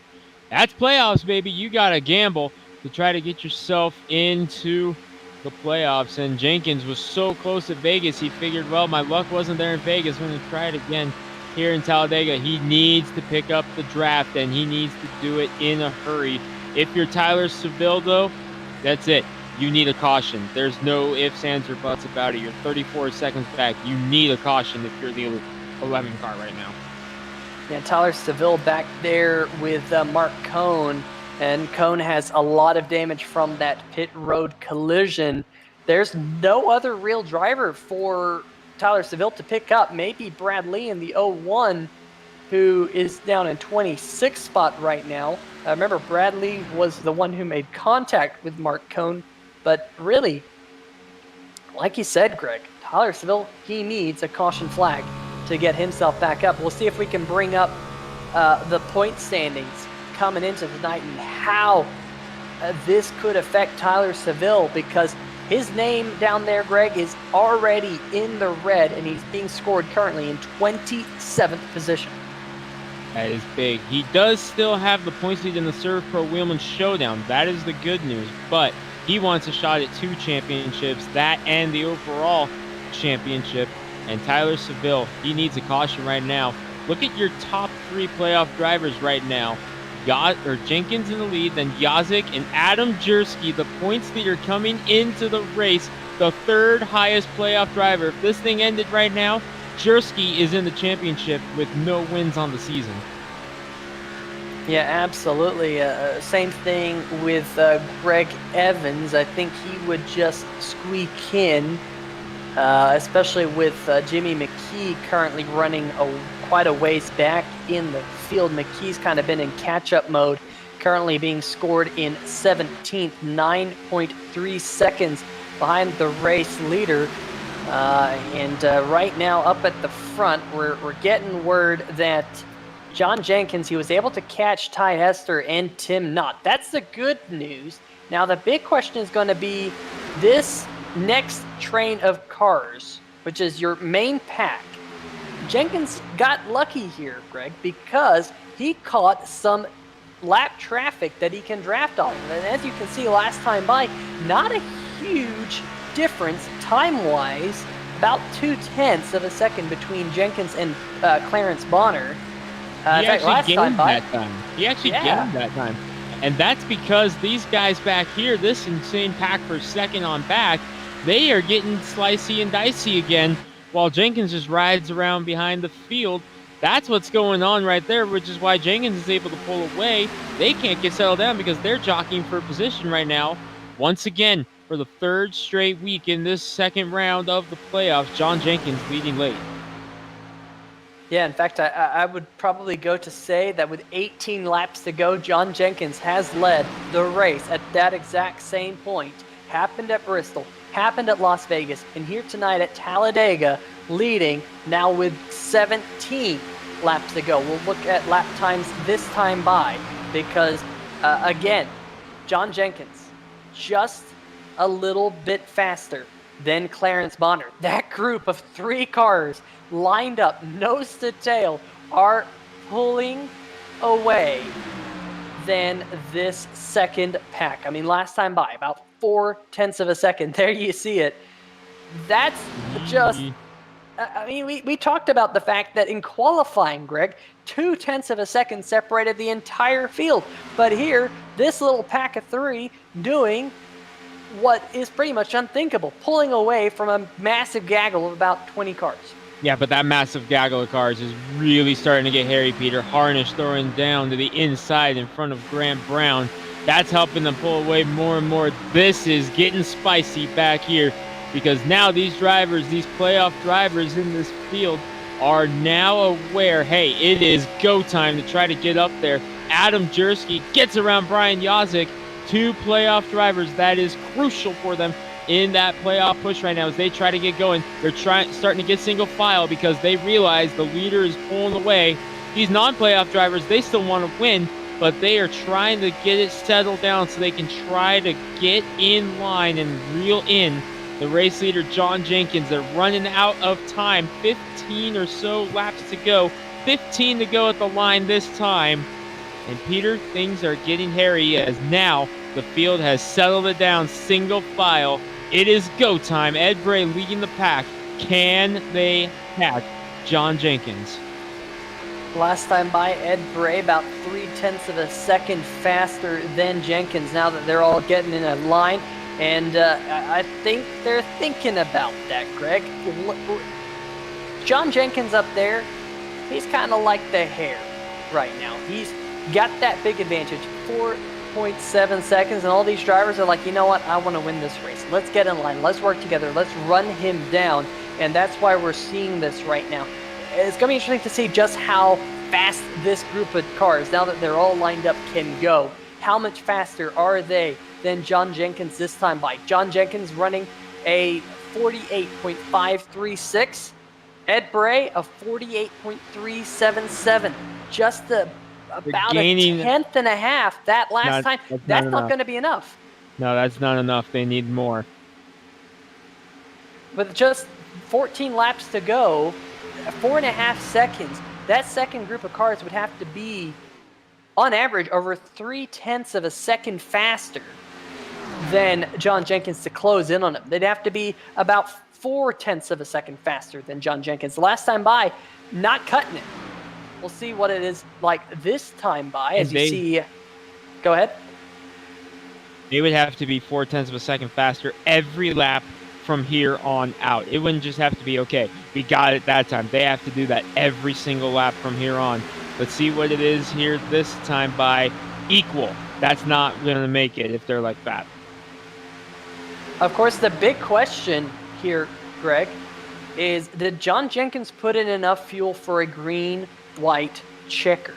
We know he probably put in enough fuel to get to the checkered flag, but he might have reduced the amount of fuel he took on board on that race car to just get to the checkered flag, not necessarily a green-white checker. And of course, we have multiple attempts, 3 attempts at a green-white checker here in the American Sim Racing Series Hacksaw PC's Premier Cup Series. So overtime could come into effect here if we get a caution flag late. Big shout out to our sponsor here tonight, Falcon Race Rats. You see their logo, well, we did see their logo up there in the top left-hand corner of the screen, of course, sponsoring tonight's 250-mile race. All of the laps that we have turned here tonight under green flag conditions. We've seen 2 green flag pit stops as Brad Lee in the 0-1 is going to come down pit road. We're getting word that Mark Cohn in the Sim Lab Ford has headed down pit road. In fact, getting word that he's actually headed over here into the chat, the DMLC Racing channel right there. I know, Mark, you had a couple of supporters in the chat for you here tonight, including the Lionheart Racing channel. Great to see them in the chat. But definitely going to be an interesting finish to this one, because up at the front, that group of cars making a little bit of inroads on your race leader, John Jenkins, last time by, just about a tenth and a half. It's now just not we're enough. getting somewhere, but still not quite. But they did gain more that time. Now we're starting to see what we needed to see about 3 laps ago, but that's not going to help their cause. Getting spread out, although look at who it is up there. Alan Young, Jimmy McKee, playoff drivers. They know their playoff lives are on the line now. Will Worsler there as well. They're all trying to get up there. Playoff drivers who are currently on the outside looking in. Alan Young and Jimmy McKee get together. Boy, 24-8. How many times have we seen that happen at Talladega? Yeah, and this is a great recovery for Alan Young and Jimmy McKee. Remember, they were in that group of cars that were quite a few seconds back from the lead pack. I think at one point they were about 11 seconds behind, but they have stayed in line. They've worked together, and now Alan Young and Jimmy McKee in the lead. Well, not necessarily the lead group of cars, but the main pack, I should say, because the lead group of cars is John Jenkins plus 2 lappers, Ty Hester and the 41 of Tim Knott, but McKee trying to use that high lane, and we really haven't seen that third lane in full effect here tonight, Greg. I'm a bit surprised. We've seen that middle groove in full effect, but the outside, the third row, as the number 19 and Cody Spiker bounces off the outside retaining pin. Peter, this group has given up on trying to reel in John Jenkins. They are going for second now. It is a race for second. And for our 7 playoff drivers that are all in this pack, it is a race for their championship hopes and dreams. It is on now. It's a race for second from here on, and 3 playoff spots on the line in this group. And look at Brian Yazik in the number 55 machine. He's stuck out there on the high line all by himself. Contact! The 2 of Greg Evans making contact with Pete Baskins. And Pete Baskins, huge save in the number 27 machine down the backstretch. That was almost the big one involving a playoff driver. We'll go back and see this one from hopefully high atop. Oh, here we go down the backstretch. The 27 and the 2, they kind of just banged doors. A little bit of a hip check there. And we stay green flag. Did you see Alan Young just barely squeeze through that in the 24? My goodness. And speaking of Alan Young, he's getting himself up towards the top 10. How about that? Alan Young been so far back, maybe a little bit of netcode there as we see that again on the 3-wide TV replay. Whoa, Tanner Sharp breaking loose as we're live on the backstretch. We are 3-wide, Sharp in the wall. Here we go. James Arello going around. Caution. No caution. We stay green flag. Nope, there's we the got caution. yellow. Caution. We got yellow. Caution. We got yellow. Yep, caution is in the air. Damn, put the wall away. The no caution bonus goes another week. And here we go. James Arello and Tanner Sharp getting together. And one of the Richard Fletcher involved. Yeah, Fletcher just absolutely impaled the side of the number 3. He decided to drop down there to the bottom side of the racetrack, and I think it was a little bit too little too late for Fletcher. Just saw him. Here we go on board. Drops down, and boy, that number 43. Tough break. Lorello, a whole bunch of damage as well. Getting word that Jimmy McKee in the number 8 machine got a piece of damage as well out of this mix. Cody Spiker ran into the back of him. The 0-3 also got a big chunk of damage. Tanner Sharp. Let's see exactly how this all unfolded. And looks like the 0-3 of Tanner Sharp might have just got into the outside wall, bounced off of it kind of awkwardly there, Greg. It just seemed like he hit the wall and it just kind of sprungboarded him down into the side of the 3 machine. So close, yet so far from the caution. And you go on board with Jimmy McKee in the 8. Playoffs on the line. Off of turn 2, just trying to get up to the front, slicing and dicing. Unfortunately, Peter, that's restrictor plate racing. Yeah, and hopefully the damage is not too bad. Well, there's a little bit of rear contact from the number 19 machine first. We'll see if we can get on board with Cody Spiker to see what Spiker saw, because I think McKee was able to get on the binders there. Here we go from high atop. Watch Spiker in the number 19 machine, because there's McKee. He could kind of see what was happening in front of him, but there's where the brake goes on, and boom, just a little bit of rear end damage, and then Spiker comes across, and maybe a little bit of net code there, a little bit of a double whammy there for the number 8 of McKee. So hopefully he doesn't have all too much damage. I didn't see him come down pit road. We did have some, oh no, excuse me, McKee is down pit road. He's in his pit box right now getting some of that damage repaired.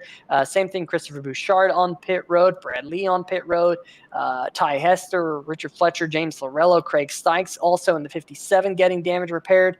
So it's going to be interesting to see how this all works out. John Jenkins in the number 7 machine, he hated to see that yellow. Again, John Jenkins getting a yellow. Back-to-back weeks he's gotten a late race yellow. Back-to-back if you want to go back to Bristol, which was a green-white checkered.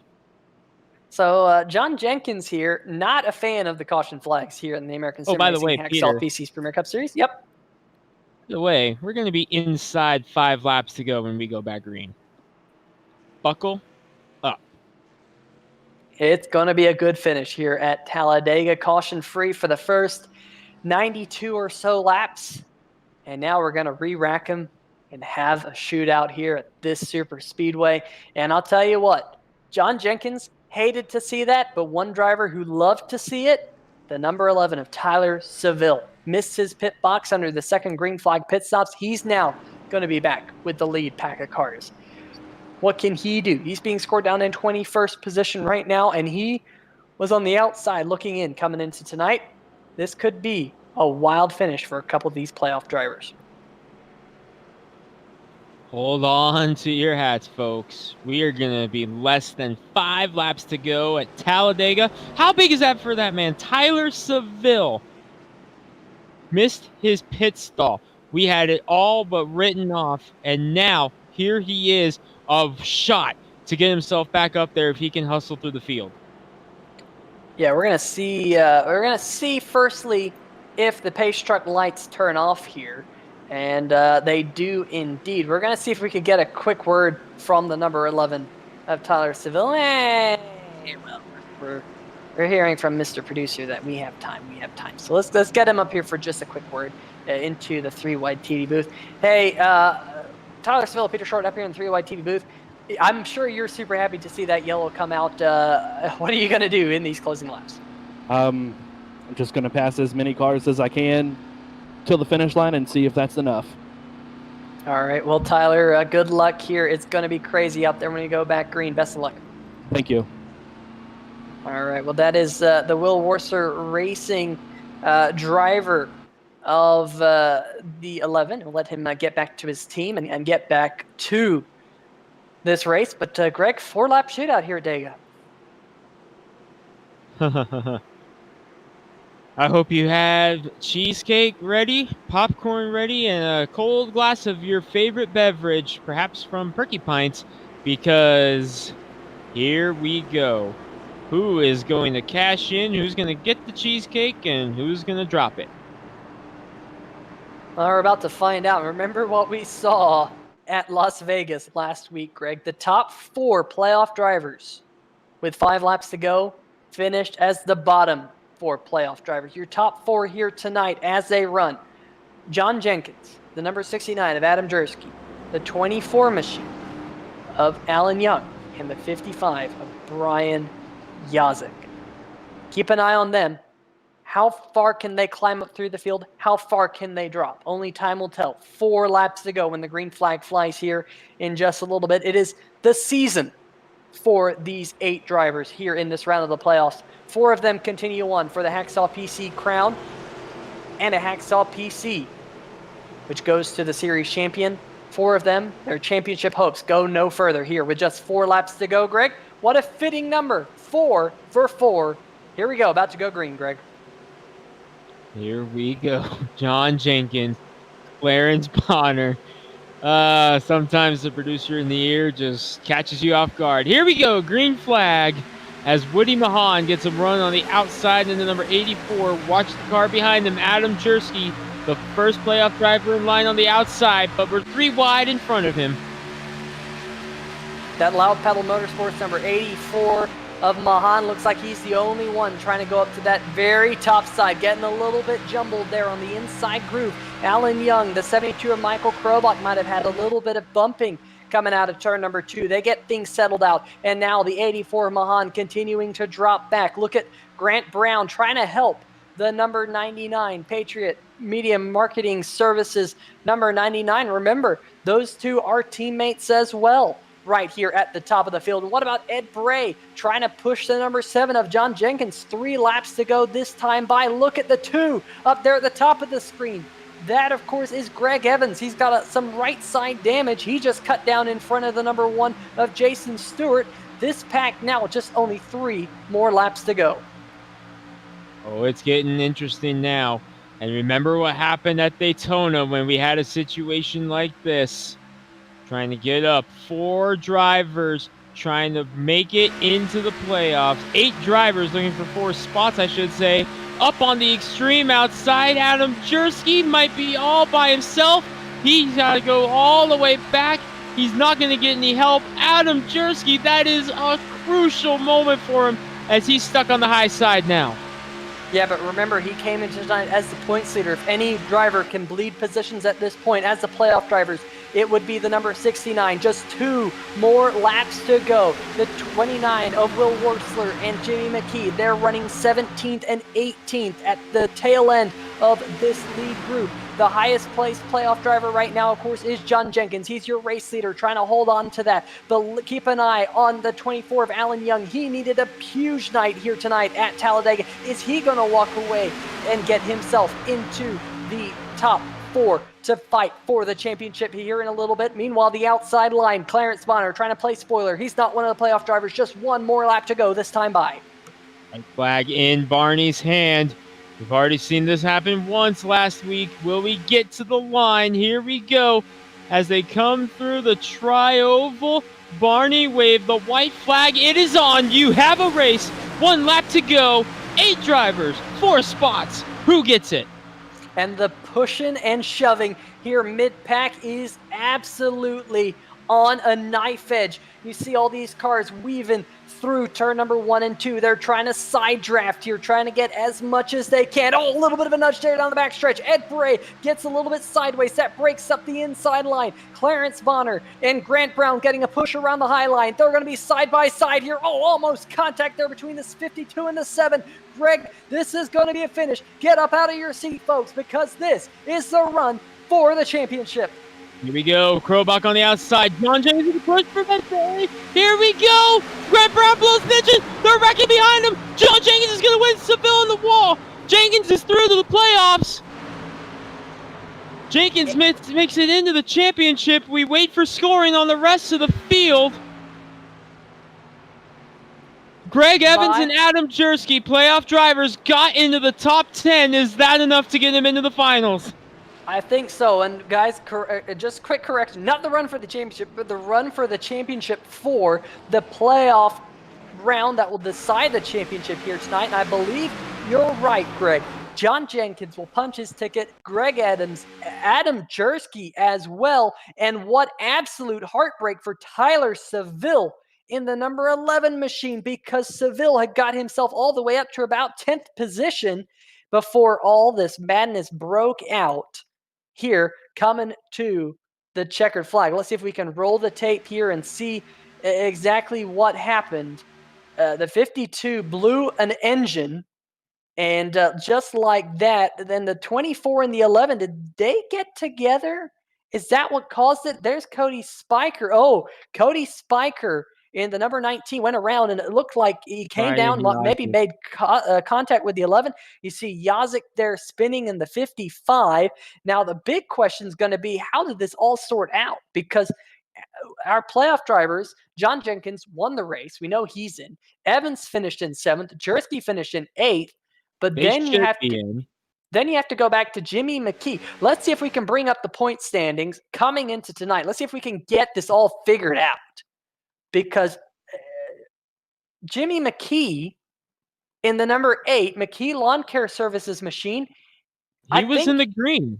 I think that's your 4th driver. It's going to be between him and Brian Yazik. because Young up there too, but I think Alan Young Yazik came was in. far enough ahead. Yeah, Young was finished 10 ahead of points back. Yazik.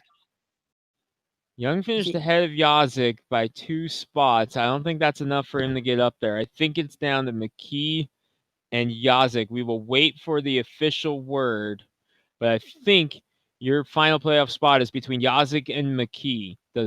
Did Yazik have enough on top of McKee? He did not, Greg. It's going to be Jersky, Evans, Jenkins, and McKee.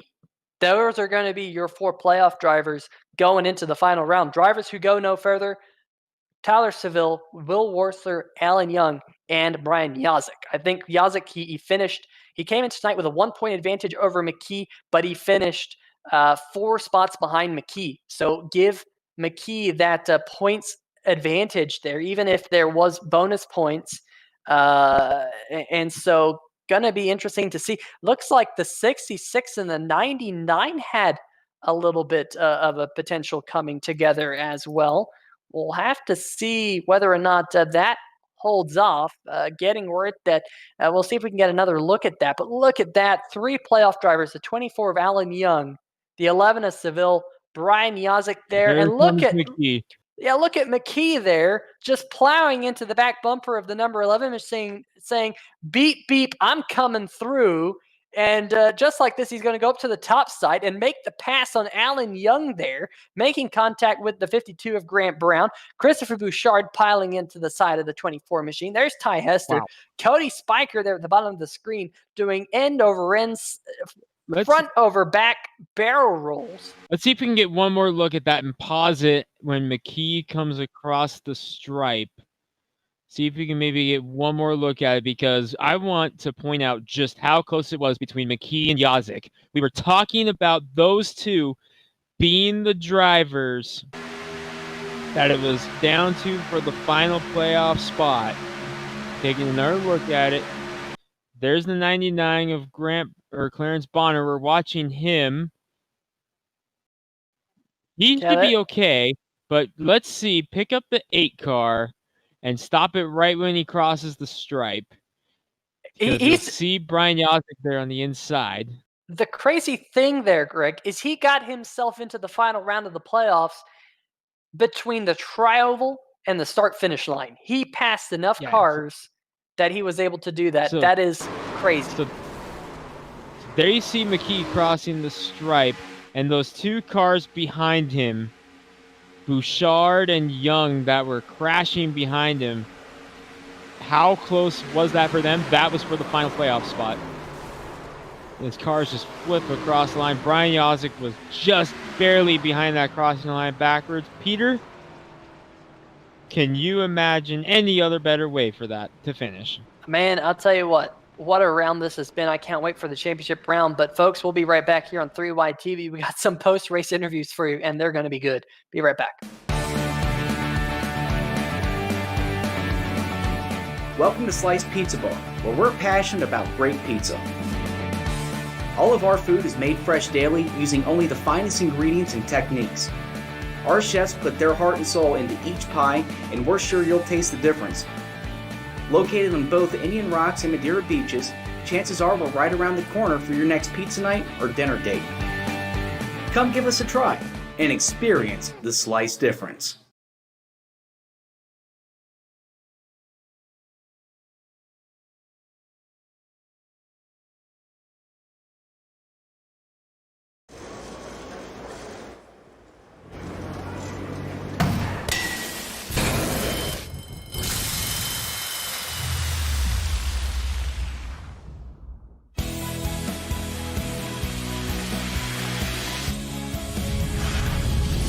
Life happens everywhere. Like it never even happened, only happens here. The cleanup and restoration specialists at 1-800-SERVPRO and ServPro.com.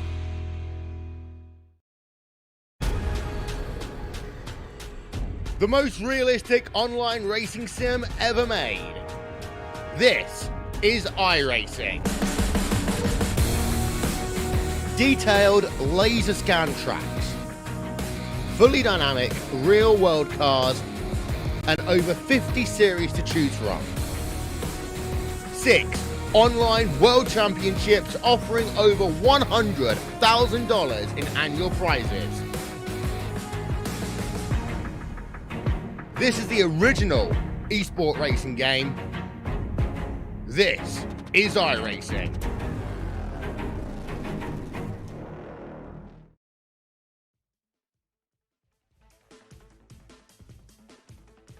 All right, folks, welcome back to Talladega Super Speedway, where tonight's Falcon Race Wraps 250 has come to a close, and what a spectacular close of the round of 8 here in the Hacksaw PC's Premier Cup Series playoffs it was.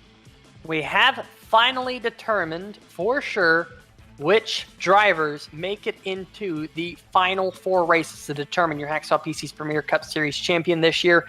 John Jenkins locks himself in with the win here tonight. Adam Jersky came in tonight as the point sitter. He's going to go into the next round. Greg Evans, winner of 10 races this season, he is going to get himself into the championship round. And same with Jimmy McKee and the McKee Lawn Care Services race car. Cars that go no further.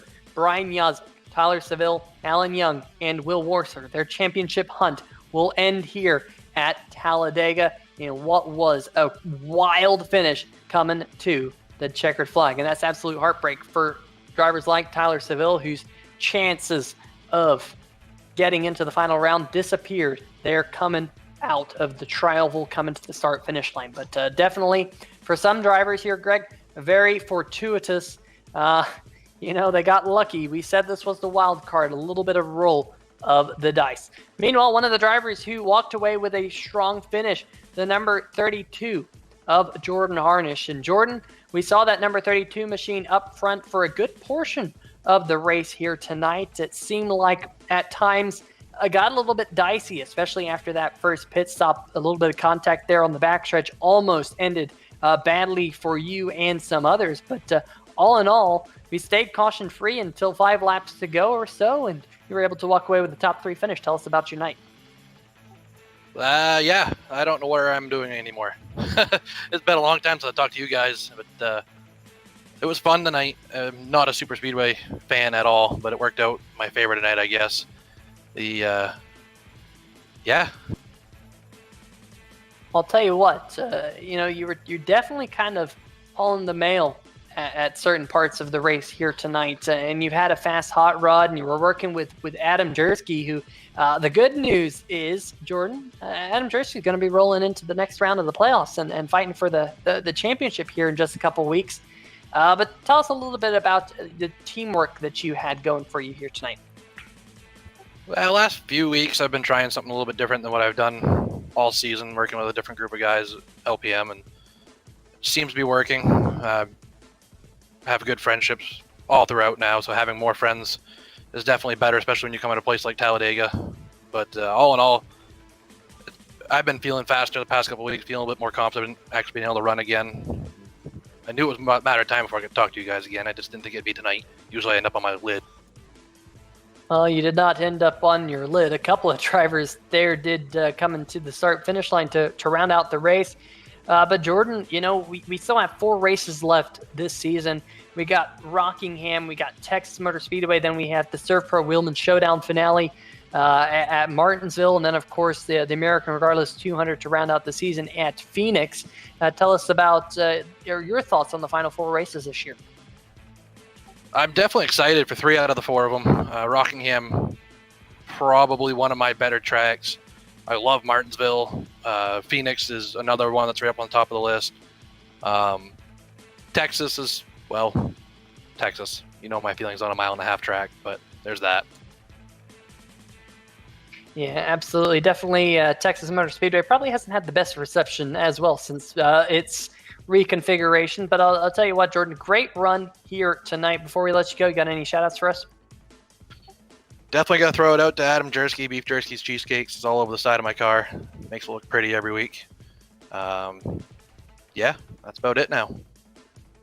All right. Well, Jordan, great to have you up here in the 3Wide TV booth once again. Hopefully we get to talk to you again soon, bud, because definitely you know how to wheel a race car, and we'll see you next week at The Rock.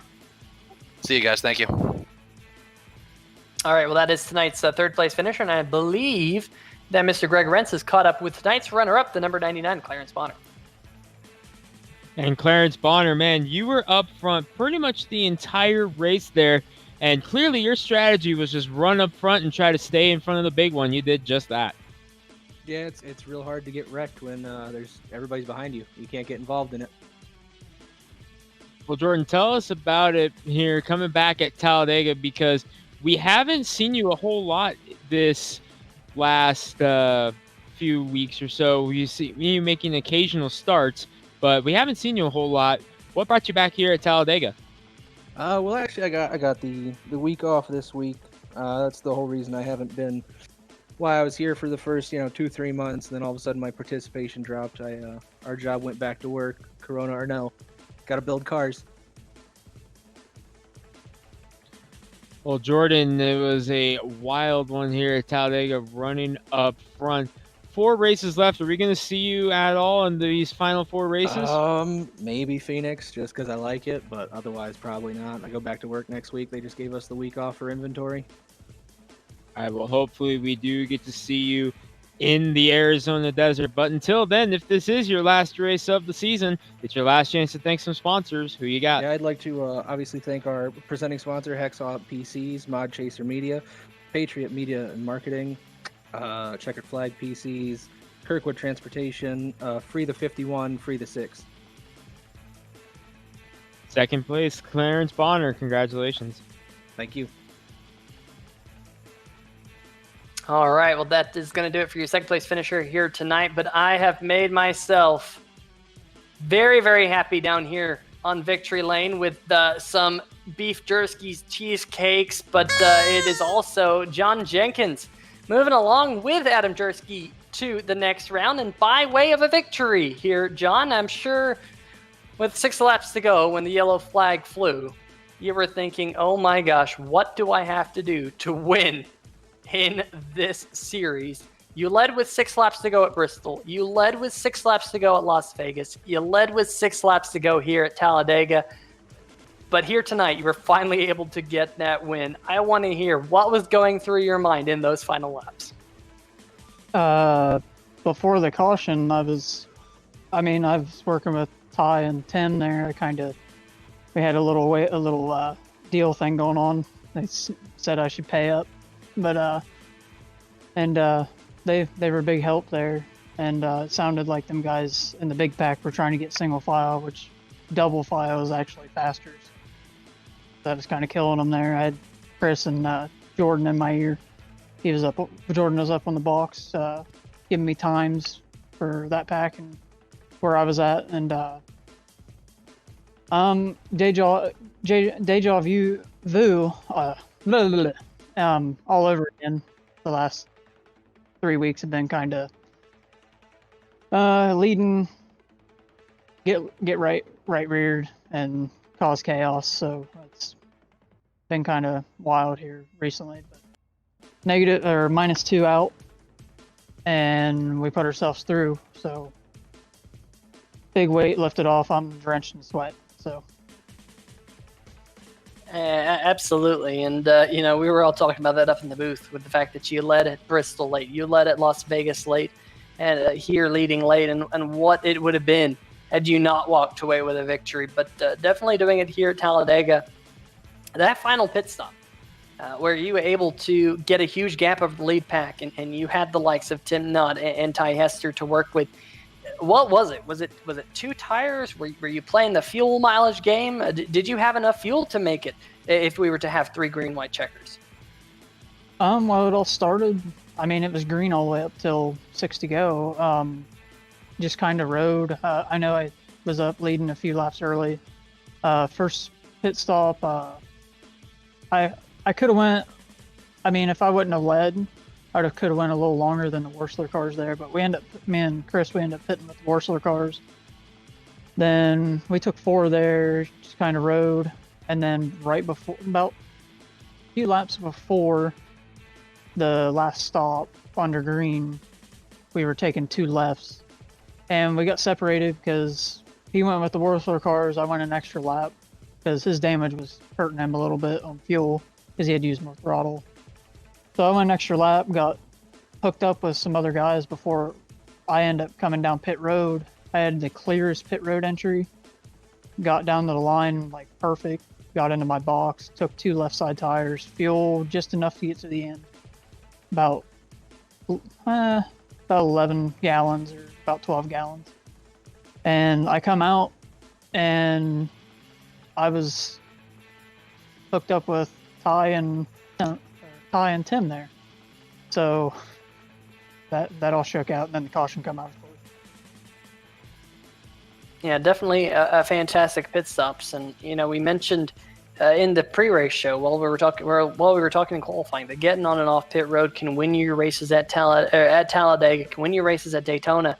One of my only wins out of Super Speedway and League races was when I was able to come down pit road and do something very similar to what you did. It definitely puts you in the position to come home with the checkered flag with that fantastic pit stop right there at the end. Of course, you got lucky with a little bit of help, like you said, from Ty and Tim, but nonetheless, that's what ultimately got you in the position to take home the checkered flag. Fantastic race here, John, and of course, with that win, you're moving on to the championship round, 4 races: Rockingham, Texas Motor Speedway, then Martinsville, the Surf Pro Wheelman Showdown finale, and then rounding out the season, the American Regardless finale at Phoenix. What are your thoughts over the next 4 tracks? I'm just going to take them one by one, see what happens. I know with work schedule coming up soon, it's going to get pretty busy, so we'll see what happens there, because they bumped the pay up at work. So if I go to nights, I might miss out on the last 2 maybe, but I don't know. But for now, I'm in it to win it, so we'll just take her one by one. And I also want to thank, I owe him probably a whole lot, is Edward Bray sticking with me there the last few laps.